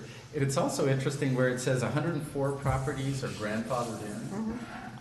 And if we did the quick math and said 120 properties aren't in Hamilton Cove and Bahia Vista. 150. But I think the ones that are grandfathered in are, you know, there's 400 that are technically, so these 250 are the ones that are currently paying tax, TOT, and the 400 figure that actually have them on the books are some of those grandfathered ones, that they may not be doing anything. But it's interesting, I mean, but 100 is a big number. It is. And it's starting to look like this is, you know, like when it came up that this city has been doing this way before all the internet websites that allowed you to rent your home out. And we had already come a long way, and our understanding of what a transit rental is probably a lot better in our hands-on experiences. And I think part of it is because it's been like that for literally 100 years. Okay. And I'm just, as I'm thinking about, you know, when I look at pictures of the Flats and when I hear stories about the Flats, but perhaps it's a neighborhood in the summer. Yeah. And then it's all of us folks in the winter. Okay, so. And we're not that close together because. So tell me. It's interesting. Has tourism increased here in the last 10 years? Absolutely. Okay. Year-round is expanded. All right, and much of year-round. that is because, it may not be because people are renting houses here, much of it is part of the cruise ships, right? Would you not say that the cruise ships have added to the tourism here? So now we're talking over 1 million visitors a year, and that requires a workforce. No, and I'm not arguing any of that. I'm thinking about. But I'm just saying, when you guys are talking about 40 years ago, I think it's you not might- the same issue. Right, but when we're thinking about transient rentals, it's starting to look smaller and smaller the more we get into the numbers. The And more it's a numbers big we problem, get. housing, Yeah. and, I mean, we all know how hard it is to get a house, and, you know, you don't even bother applying for a job here unless you have housing. I mean, that's gonna be the first question people ask you. I mean, there's no denying that. But I'm kind of starting, when I look at just our first set of numbers, it looks like this isn't. Yeah, well, the part of the problem is not transient rentals, it's under-occupied, Well, that is empty percentage-wise. houses. I mean, there's a We lot of that. can remember, just, we do have a discussion later about the concept of a vacancy tax. Right. We can talk about it. That's true. Yeah, And and if then I it's also, I 800 like, homes are vacant. so we Compared don't, to- we don't That's do anything under- about transient rentals, but we can Well, look. no, I think there's still a problem with transit. No, rentals but for I how mean, few there are. if we not the don't whole worry about problem. saturation, and we say, Scott, what was the thing you just said? What it- Vacancy tax. Vacancy tax, and then Amanda said setting aside a portion of the TOTs towards. Housing programs. Okay, but we still come down to the same issue. We can have housing money, we're dealing with this now. We have housing money, and there's no place to put housing. And So- Ironically, we Existing have housing housing, and we have housing money, and we're not using it. Well, Right. we have, no, It's not- how much We're is working it? on it, but- How much money do we Even at a have small for? scale. a We A four- little don't have over the 4 million, I history think. of doing. Okay, what can you do with $4 million? Did we not just recently buy an apartment complex in town? No, we've No, had that they were forever. looking East at Whitley another has been one. owned by the city for Is anyone 7 living years. in it? One person. They're getting Okay. ready to, they're getting ready to renovate They're getting it. ready to How long? renovate, and it will be affordable housing. There'll be 6 units, No, there's five. four units 4 units. in that, okay, so, Yeah.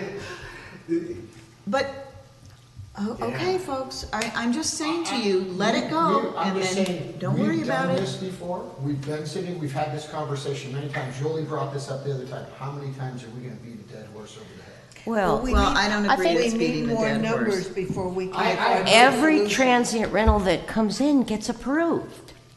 No. You guys have voted against it. Well, But we it's still vote gets against approved 'cause them, but you vote guys for them. don't. Because there is no, because because all the you books- follow the we letter do- of the law and the definition of saturation as it stands now. That's a terrible thing that we follow the rules. No, and but I'm regulations saying given the to rule us. is inadequate. Yes, the Yes, rule that's what has we're been Yeah, but you guys denied don't by want the to writer do of the anything rule. until you are 100% sure that this is absolutely correct and that Okay. everything is perfect. Okay, about it. And so, then what all are right. you doing? What's what you're saying? My suggestion would be, let's table the saturation conversation until we come back with firmer numbers out of the host compliance database, and we can say, at that point, we'll be able to say, here's a TOT payment list, and this is how many people have paid $1,000 a year, this is how many people paid $50 a year, this is how many people paid $12 a year, and we'll be able to tell you exactly how many people are non-compliant. How and- many year-round housing, how many units? Yes, how many year-round dwelling units? It'll be We'll come that up with some firmer and- numbers. And intensity of use, because I think And intensity of intensity, use yeah. is really critical.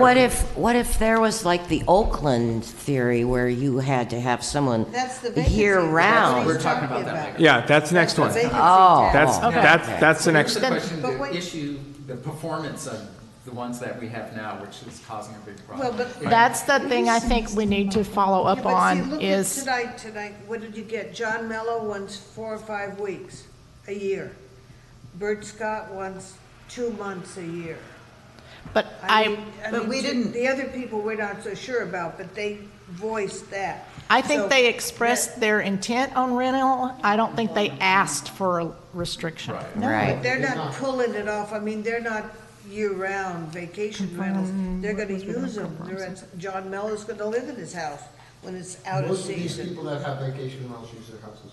Yeah. Most all of them. Yeah. So part of your community comes in once in a while. You That's- may not So talk put to the them bo- because put you that have concept vacation together. renters, But they are actually owners. Make So them they- have a year-round involved. Like Bert, that's convinced me, because So he they- did a year-round Yeah. Right. down It below. would- And John Mello in the same way, because he has 4 year-round. Well, that's what I'm units. saying, but you see, So, we didn't take something totally off the market. We took, each of them took off, maximum 2 months in the summer. And then the rest of the year, it's gonna be, The lived the last one we approved that you voted on as well up on East Whitley, Mm-hmm. that have year-round rentals in it? It does. yes, Yes. it does, Okay. too. How many? Yeah. 2? 2, I think. So You with know, the Manhattan performance- Beach just passed laws about this, because they are struggling just like we are. Every place is struggling. Every now. place, Yeah. so what Yeah. It's a Manhattan Beach is countrywide saying, deal. The whole you state is can't, struggling. well, no, it is, but I'm looking at what other cities are doing, because Yeah. sometimes it's a good way to get an idea. Yeah. So, they've made it now, you must be a resident in the house that you are doing a vacation rental. That you can only rent a If you are shared rental, residing. not a total property rental. Right. In other words, I'm renting my basement, or I'm renting. And my- that is also what's the giant party thing around San Diego State? Pacific Heights in San Diego, same deal. And they talk about a party town, I mean, that's bachelorette land. And so, I mean, I'm just saying, other cities are doing things, and, we City could of look. Oakland, I think what the city of Oakland is doing is insane. I think it's absolutely insane. I think it's socialist, communist to tell people, you gotta pay me when I'm not in my house. I think it's insane. So just because other cities do it. Well, okay, all doesn't mean I right. think it's We're going to wrong. talk about that one second. All right, 1 minute. So Stay within your lane. So what I would recommend. Talked about Okay. We could so say it what might I be would- insane to have a realtor on the planning commission, too. About a teacher, too. Okay. So what I'm Wait, suggesting. everybody. Okay. So what I'm thank you. So what I'm suggesting that I come back with is we're going to come back with firm numbers about all of our dwelling unit information, occupied, unoccupied. We're going to come back with our transient information, how the intensity of use, how many units are actually in the system. I also would suggest that you direct staff to reach out to the main management companies, including Mr. Glass, and clarify with them exactly how they handle their complaint system. And it wasn't clear for me, because Karina was kind of all excited and she was trying to make her point. And it wasn't really clear to me whether it's like an answering machine where somebody checks it occasionally. Can I explain But- that? The Oh. answering machine? Because a certain somebody already did this. So the way they do it is after hours, you can complain. You call the number that's on the window, and then they have the machine. They take your message. 5 minutes later, they call back. And they say, why are you complaining? And they're there within 15 minutes. Okay. So it sounded like they were going to have a new system where it was almost like an automated calling the person. Get the first one, gets the second one. Right, right. But we I can can bring say back it- that information. So if we need to tweak it or put additional request on them, we could do that. Well, what I'd like to see, you know, over the years, you know how it has been, like, if you called the sheriff and you called the back in the day, CIVR, if you called them and they didn't respond, or if you called the sheriff but you didn't call the city, and you were supposed to call the city, and, you know, complaints never got firmed up. There was always this denial, well, you didn't call this, well, I called them, but they didn't call us, and we've got to get a system, so if you could try to weed some of these out with, you know, or clean them up, it's got to be that you can't say, well, I called so-and-so, but, well, you should have called the other one, you know what I mean? It's- Right, right. Okay, so You know Amanda, that I went think on you for definitely a have while. permission to, on Yes. behalf To of follow, the planning to commission. To firm up, confirm the yeah. management of complaints with the companies.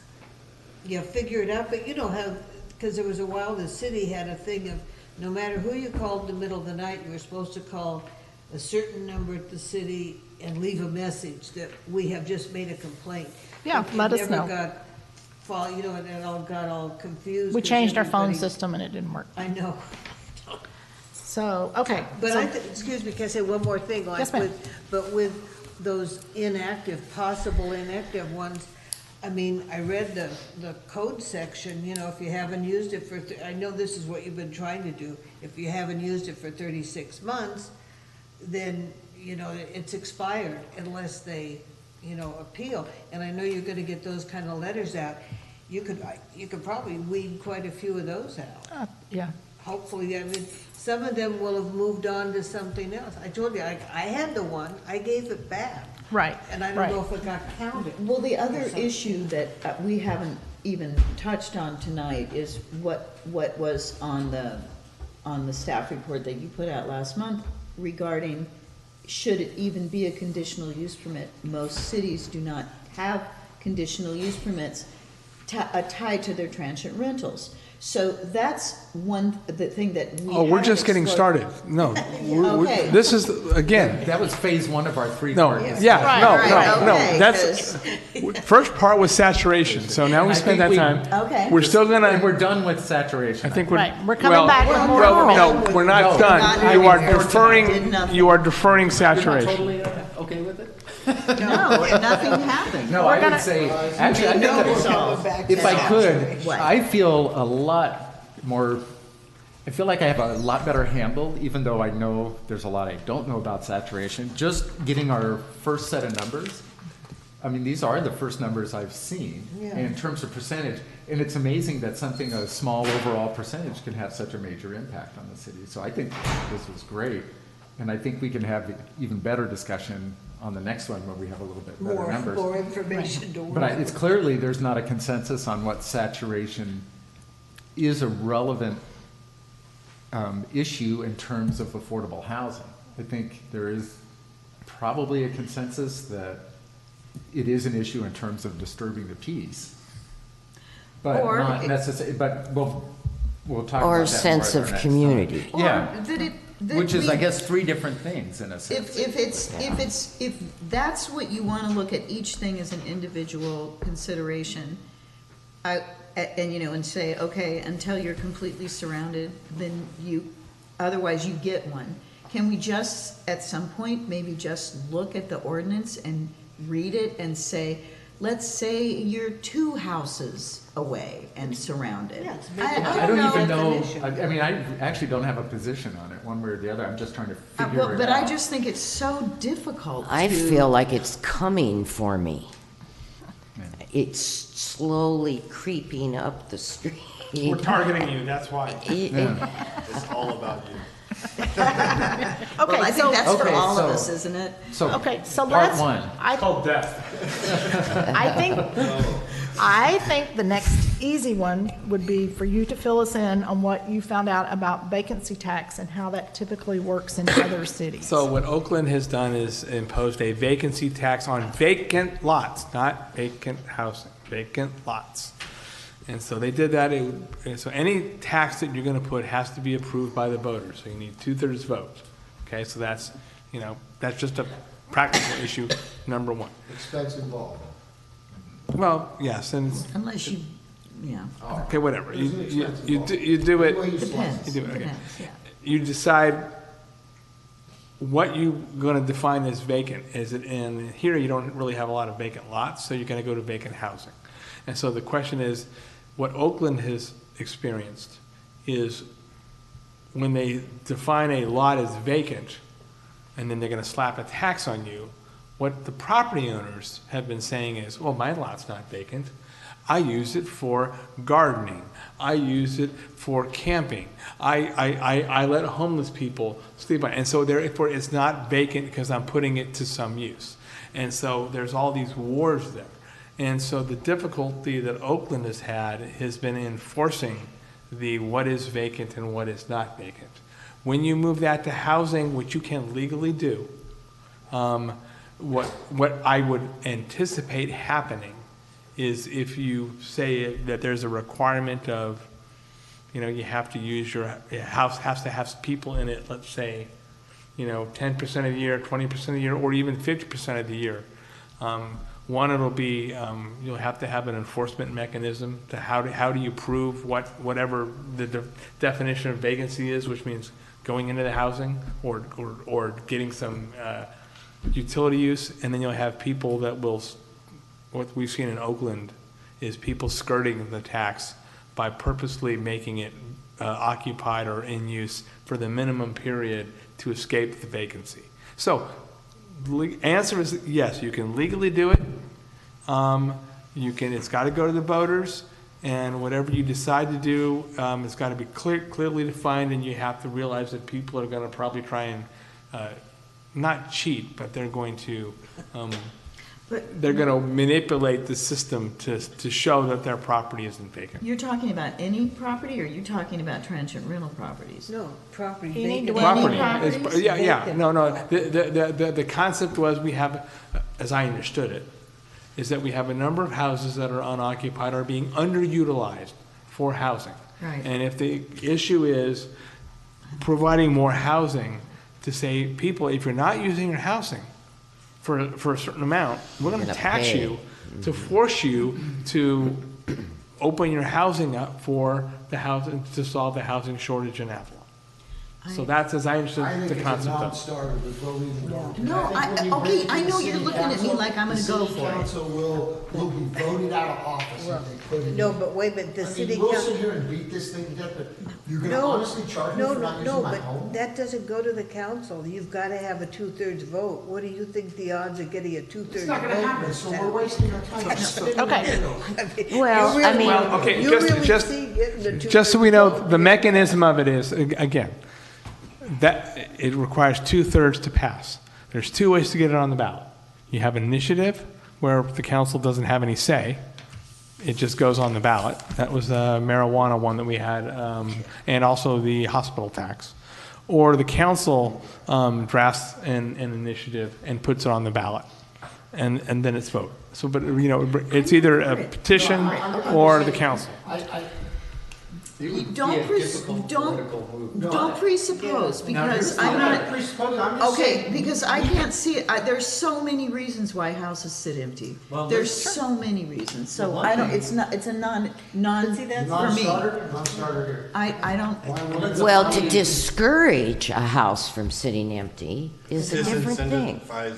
Right. So you brought up people will buy a house and because they don't want to. They don't want to have a CUP or don't want to be denied a CUP. They won't rent it out. They'll just leave it empty for years so that they can say, well, it wasn't a permanent Occupied rental. as a year-round Yeah, rental. yeah. That's true. And this will disincentivize that. And then in this case, if they actually had some, it's interesting when people are meeting the minimum, I'm not sure that's getting around it. I would say that's doing what the city was hoping would be the end result. Well, right, but It's a, you know what I mean? So if you thought through, There's so many problems with it. How are you gonna monitor it? You're gonna come over to my house every day, knock on my door, and I have to come to the door? I mean, are we gonna turn all the Well, neighbors into Mrs. Kravitz, that they sit there and go, ha, I didn't see you last week? Yeah, I mean, come on. It's This is easier crazy. to enforce in Oakland when it's a vacant lot versus what's going on inside a house. I mean, I'm just practically speaking, but again, legally, it can be done. But we all know of homes that are vacant. Oh, yeah. But there's so many reasons There's why. 35% vacancy rate in this town, and we're worried about available housing. And Yeah, and they're not vacant because of transient rentals. Yeah, they're just sitting vacant. Yeah, I mean, I mean, there's we can homes all here even that walk up and down the street. I'm aren't out used at I'm all, out at- and they're sitting. I'm out at odd hours, when most people are asleep or people that are awake are still awake. But I walk by vacant homes and I see people sleeping on the porch, homeless people sleeping on the porch of a vacant home. And you said that that's un-American. If that's un-American, then we need to change what being American means. Because I don't, if you like people sleeping on Let Micah conclude his remarks. If you think people sleeping in a porch of a vacant home because there's no available homes for people to sleep in, if you think that's un-American, we need to change what that means. I think it means taking care of each other. If you think it means fight for yourself and screw everybody else, then there's going to be an issue. I'm just saying, if I don't live in my house and someone comes and sleeps on my porch, it doesn't mean that now I have to provide them with a housing unit because they came up to my house. No, he's not saying that. Well, you're saying, where's all the homeless people in Avalon? How many people did we have for the task force? Didn't we identify? 60. No. 60 homeless people. There's a revolving. 24? There's a revolving. Wait, just one moment. So I actually did the homeless count. I was about 25 people. Yeah, that's Most of them were in the mooring. We found some in the golf course, ditches, parks. So Living with relatives. In housing, or is it caused because people are on drugs and don't have any money and they live in the things? Either they can way. Continue to do this. Either way, doesn't matter either way. That's not my call. Okay. But If there is more housing, what I'm saying there's is, people that you can go to move. the There's plenty of property people. owners and say that because I'm not living in my house for enough days to satisfy what. Satisfy the needs of the community. The thing I think about a lot of, I mean, every time I see a home that I see unoccupied, no rentals, no friends, no nothing ever happening there, and I'll ask, because I'm always so curious, because some of them are really wonderful places. And it seems to me that the basic cause is family disagreement. The house is passed down in the families, and nobody can, one person wants to sell it, one person wants to keep it, they can't agree so nothing happens. So if they- And so, I mean, I think it's something, I don't think, I mean, Micah, you know that I think that society shares a responsibility for its citizens, and so, in a civilized society, but I don't know how we could do something like what you just instructed us on. I don't know how. So let me ask this, because there's a lot of legal issues here in terms of how you would frame this. And I think I'm clear in saying that there's a split in the commission. So one thing that you could do is you could just, say how many people want to at least like raise this and have the city council, because this has not gone to the city council yet. And so you could say, does this rise enough of interest to say we want to get the council's view on this before we spend further time looking at this or trying to fashion how this would work? Or do we want to work on it ourselves? I mean, Was this something that they asked us to look at? No. This was something, yeah. I think we have plenty of other stuff. He's bringing it up to us as I No, see. I was asked at the last meeting to look at this, legally speaking, could you do it? The answer is yes, you could. Here's the mechanism of how you do it. And it's not just Oakland, right? Oakland's been as far as we know, it's the first in California. Yeah, right. And then DC has isn't it. Manhattan have an Airbnb limitation? But that's different. That's Manhattan Yeah. Beach. Yeah. And But that's not the vacancy. That's not a vacancy Yeah. thing. That's just further This is limitation. just vacant buildings, Jenny. People that don't, not up for rentals, nothing, just completely vacant houses. Yeah, or underutilized. So should we just have a aye, nay, or yes, no? I know, I think we should ask them if they're interested, because I can think of a couple of 6 to 8 unit apartments that haven't been used for a long time. And the city's paying a lot to keep them from burning down. I mean, you know what I mean, as a society. Their taxes and that. Well, they've owned it for so long, they're not paying taxes, but anyway. But there's a certain amount of infrastructure that's being provided to completely unused buildings.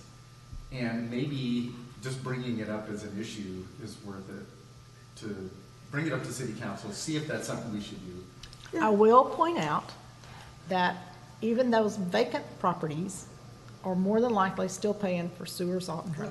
Well, They listen, keep paying on for their it. property tax. well, Right. we're all So they're- paying for that, and So we're then the paying only it. thing Right. they're not doing is Living there. It's yeah. consuming more water, Yeah. providing more trash. Providing But see, we pay for housing. trash It's whether you interesting, use it's it or a- not, that's what you know, since it's on. People, you mean providing homes for people, that's what people do, Yeah. consume water. No, because they're not People living in their house.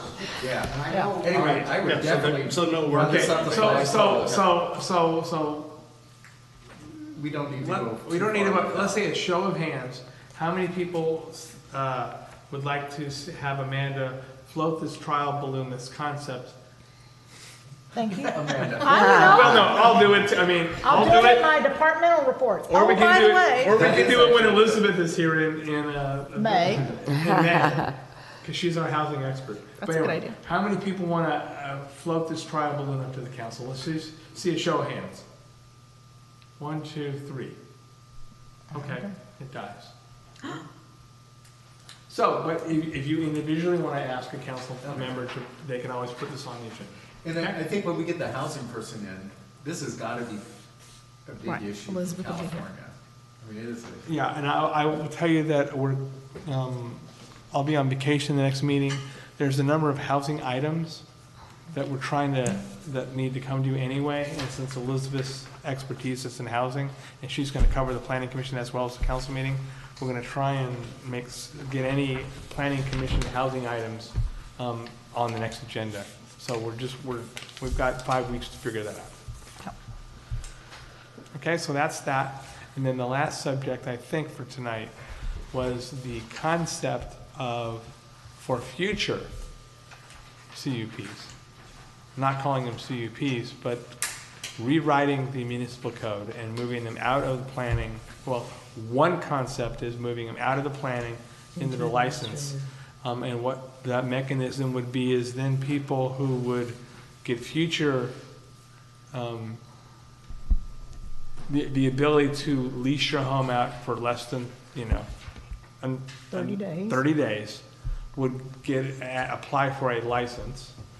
You'd go through the same public procedure, but you'd get a license. That license would have a certain term as selected by the Planning Commission, affirmed by the council, that would not run with the land. And so it would only be you could make it for 10 years, you can make it for as long as the person who applied for it owns the property, so that when you have someone like Mr. Mello saying, I'm only going to rent this for 5 weeks, and he sells his property, right now, that new person comes in, it runs with the land. So you could say, hey, anytime it changes ownership, it's got to come back to the commission for a reissuance of the permit.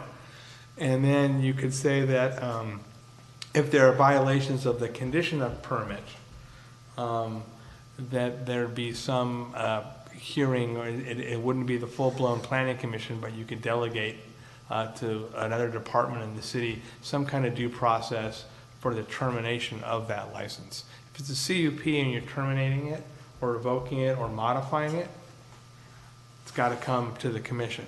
For a license, as long as we give some due process, it could be the hearing officer that you have for vehicles, it could be a subcommittee of the planning commission if you wanted to torture yourself doing that. It can be any other body that the ordinance says. But so the only real difference if you went to a license system is that it would stop these from running with the land, and the situation where someone comes and says, I'm only going to do this for 5 weeks out of the year, you hold that person responsible, and they can't transfer to someone else. So the hearing for it. public hearing, we can do a public hearing, right? Yeah. That's my I think question. the commission's concern last time was you'd want a public hearing because you still want the neighbors to be able to speak on this.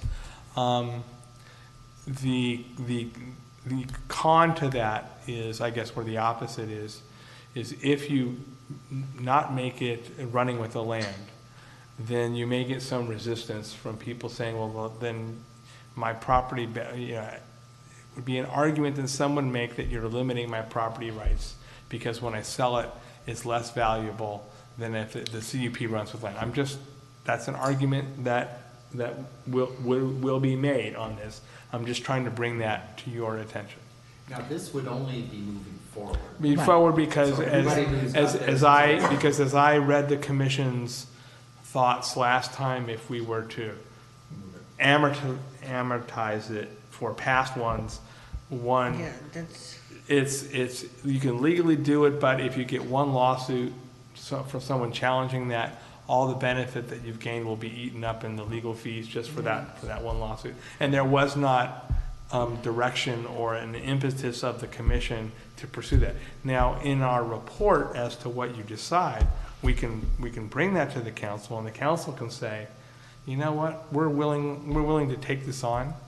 But again, it would be a recommendation from the commission that you're not pursuing, if you're going to do a license, and only be prospective, not retroactive.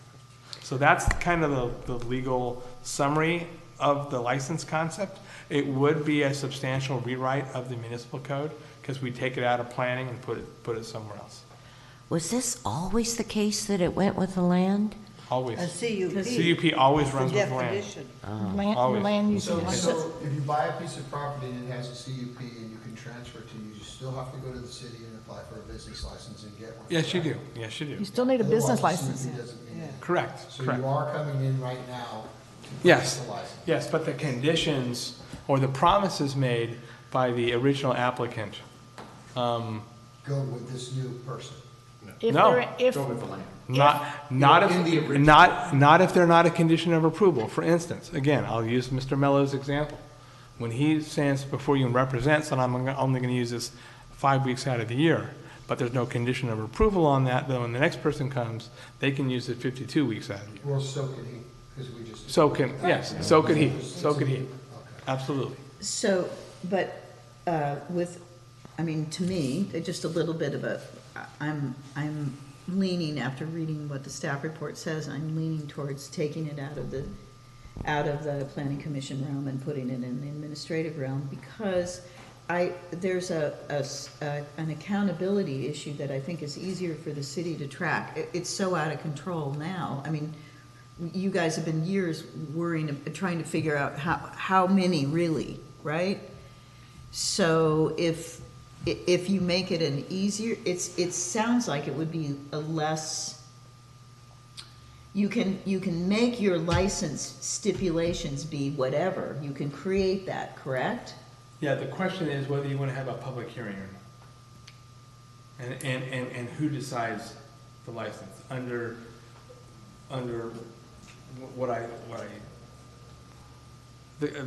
as contemplated, it would still be the planning commission. It would delegate to the planning commission this. You could decide that it'd be a separate body. You move it into a license, and it's not the planning commission anymore. You could also take it out completely out of the planning, put it in a license, and do what some cities do. It's an over-the-counter thing, where you come in and you're issued a permit with no public hearing. Substantively, the big difference would be it doesn't run with the land. Oh, yeah, that's it. Right. Correct. Everything else Yeah. is probably going to be the same. Unless you decided that you wanted to make it an over-the-counter permit, where someone can say, you know, some cities, it's over-the-counter. In other words, the neighbors get no notice, you just come in, and it's as a matter of right. Based on previous discussion. Previous discussion, yes. So I'm thinking in terms of the procedure's all going to be the same. It would just be. It would just make it so it's not a way to speculate on your property. It would be. And also, one, not speculate, two, is that you actually have the owner who's actually ultimately responsible for the property coming before the public entity and talking to you or whatever body you designate. This is what I want to do with the property, this is why, and I'm going to be responsible. You always know who's going to be operating it, because it doesn't get handed off to the next owner. And you look that person in the eye, or so often the case, the person's agent. And I think too, that the other benefit that we have discussed about getting it out of the land use entitlement is whatever the perceived premium is for that entitlement goes away. Because the owner comes and gets the license, they meet all the requirements, they exercise the use on whatever degree they want to exercise it, they sell the property, and the new owner has to go through the same process to get, it'd be like if you operated a restaurant somewhere, you sold your restaurant business, and the new owner's still got to come in and get the business license to operate the restaurant. I mean, it's just. That's what's going on right now. Right, and the only other thing I will add, and then I will add one more thing, and then I'll turn this completely over, is assuming we wanted to have more vigorous enforcement of people that have parties or do things. If it's a permit, it's probably going to be easier to enforce it if it doesn't have to come to the planning commission for revocation, modification. It would be another body that may make it easier to enforce violations of the permit. That would still, though, require there be an investigation, initiation, people actually complaining to the city so we can know about it. That's not going to change. But you the still mechanism, have a saturation issue. You could, We could. yes, you could. Yes, you could. That wouldn't change. And it would be one person, or it would be a smaller body, like? That's up to you to It's up to decide. you. Well, it's up to us. Definition of I mean, it saturation seems in a is. town this size, it would make sense that it would still come to the planning commission. I mean, that's. I mean, you've been having 2 or 3 a month. Yeah, and so. And we had like a period there, Amanda, didn't we, earlier last year that we didn't, we had like 4 or 5 months in a row where we didn't have any. Yeah. Can I bring something, I mean, it fits in, but it's different. We don't do everything. We got all these standard conditions that never get enforced. I mean, I don't want to start that in the middle of this, but I think we ought to look at that. Well- You're supposed to do this. And I think that could weed out some of the. Yes. And that has been discussion of this commission and the council in the past, Yeah, I is know. that we have laws on the books that we're not enforcing, and if we enforce them, Right. maybe we could eliminate some of the Oh, yeah, exactly. problems. Because somebody may not want to, do whatever if they're substandard or God knows Have what. smoke alarms, stuff like that. Well, that's the whole thing, like the annual inspections, we. Yeah, that's what I'm saying. It's like Yeah, but- socialism. Smoke alarms. You're just trying to get him going there, aren't you? Keep poking the tigers. Bart, but what did you say right before? Do you remember what the last thing you said was about because I wanted to make sure I understood that about now that it's a land use permit, if the property sold, okay, so somebody comes in. If someone comes in and buys it, if you want to use it as a CUP right now. Now, you'll it have would- to go back to the city, you have to purchase a business license. I would assume, and this is just an assumption, but they would have to abide by all the same rules as the previous person. Correct. Right. And that you would give them Any those. conditions of approval. Yes, Yeah. yes. So that- Wait, so if somebody has a CUP now, they sell the house, and we've changed the ordinances that now it's not a land use. No, if they have a CUP now, it rides with the property. Okay. Unless the property disappears. Even if we change Or the this to house being blows up. an administrative It instead would of only a. apply to new New ones rentals, because there was not not, current because there ones. was not Yeah. a. Right, we can't. There was not right. support. Yeah, and we don't want to do You that can legally anyway do it, because- but you're subject to To challenge, and it'd be much more discrimination difficult. suits, yeah, okay, It's all right. a, I mean, they you can would put accuse you of. conditions on a condition of use, but whoever's No, got no, the. I just want to make sure I completely understood how that would work, so that's good. There's ways you can do All it, right. but it's And more complicated than doing a as I would envision it, if this was, you would have the same conditions of approval Yeah. on a permit that you Yeah. do on a Right, CUP. Right. I mean, And maybe, my request. and I think that, that's a good point to say, we have no control on, I mean, not saying that we want control, but there are safety issues and safety concerns on rentals now. Yeah. I think. Yeah. And so, I look at somebody, oh my God, be it just normal, not transient rentals, but Yeah, transient yeah, rentals as yeah. well. And there's no means of making that, if you came in and you had to buy a business license every year on your transient rental, and you pay, a part of your fee pay is to have an inspection. Well, no, right now, we what? required every 3 years, there is an inspection, and there's a fee established by the city council in the fee resolution for that annual inspection. It's just that We haven't had the staff to do we it. haven't had the staff to actually do that. But the fees are, I Because think. once that permit, yes, I mean, once you apply for a conditional use permit and you get it, that's it, right? No. No, that's it's what I every say. 3 years. Read those. Every 3 Yeah, but years. who Yeah. pays for that? There's a fee. The owner Oh, the does. owner has to pay for that Yes. on top of his If there is original an application. inspection, the issue has been, again, the personnel and the time to go out and do those inspections. Right. Okay. Well, what do you guys think? I mean, are you willing to entertain this, pulling it out of being a land use entitlement? Well, or- yeah, that's. Oh, absolutely. No, but I'm just saying, I like the idea of license or permit, yeah. but keeping everything else the same, a public Mm-hmm. hearing for Yeah, commission, yeah. the same conditions of use, but it So being the next person would have to pay $3,200 to come apply for the same thing, or? No. I don't think so. Because we have to justify our fee cost. Yeah. right. And processing an administrative permit, it's just not gonna be the same. It could be if our new license, if it requires a public hearing, if we impose a requirement that we also have to do a public notice in the paper, there's a cost for that. If we also want to do a mailing, there's a cost for that. But the fees could be reduced down to those minimum costs. Right. Which So- is probably about $300, glad to guess. So, yeah, I mean, you always charge for staff time, estimated legal fees, which aren't, they're about maybe a half hour per each one, truly. That's over about 100. But we could, at your direction, when we do this, look at what the fee schedule is and come up with a new fee based upon the new nature of the permit. And I would imagine it would go down. It seems like the advantage is it doesn't run with the land. Oh, no, project that's going it. The forward. That's really Yeah. the That's impetus. something you could. No, in the staff, and I agree with you. In the staff report, did you give us examples of what licenses look by in any other town? I don't think I remember that. San Clemente has one, but it's too specific to each town to do. But you would what I envisioned the direction was we're just going to have the same process for Avalon.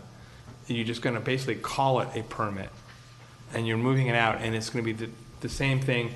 You may want to, when you're doing that, look at your conditions of approval, because one thing this commission has not done is had a day where you've gone through, or a night, I'm sorry, where you go through the conditions of approval and say, do we like these, don't we like these?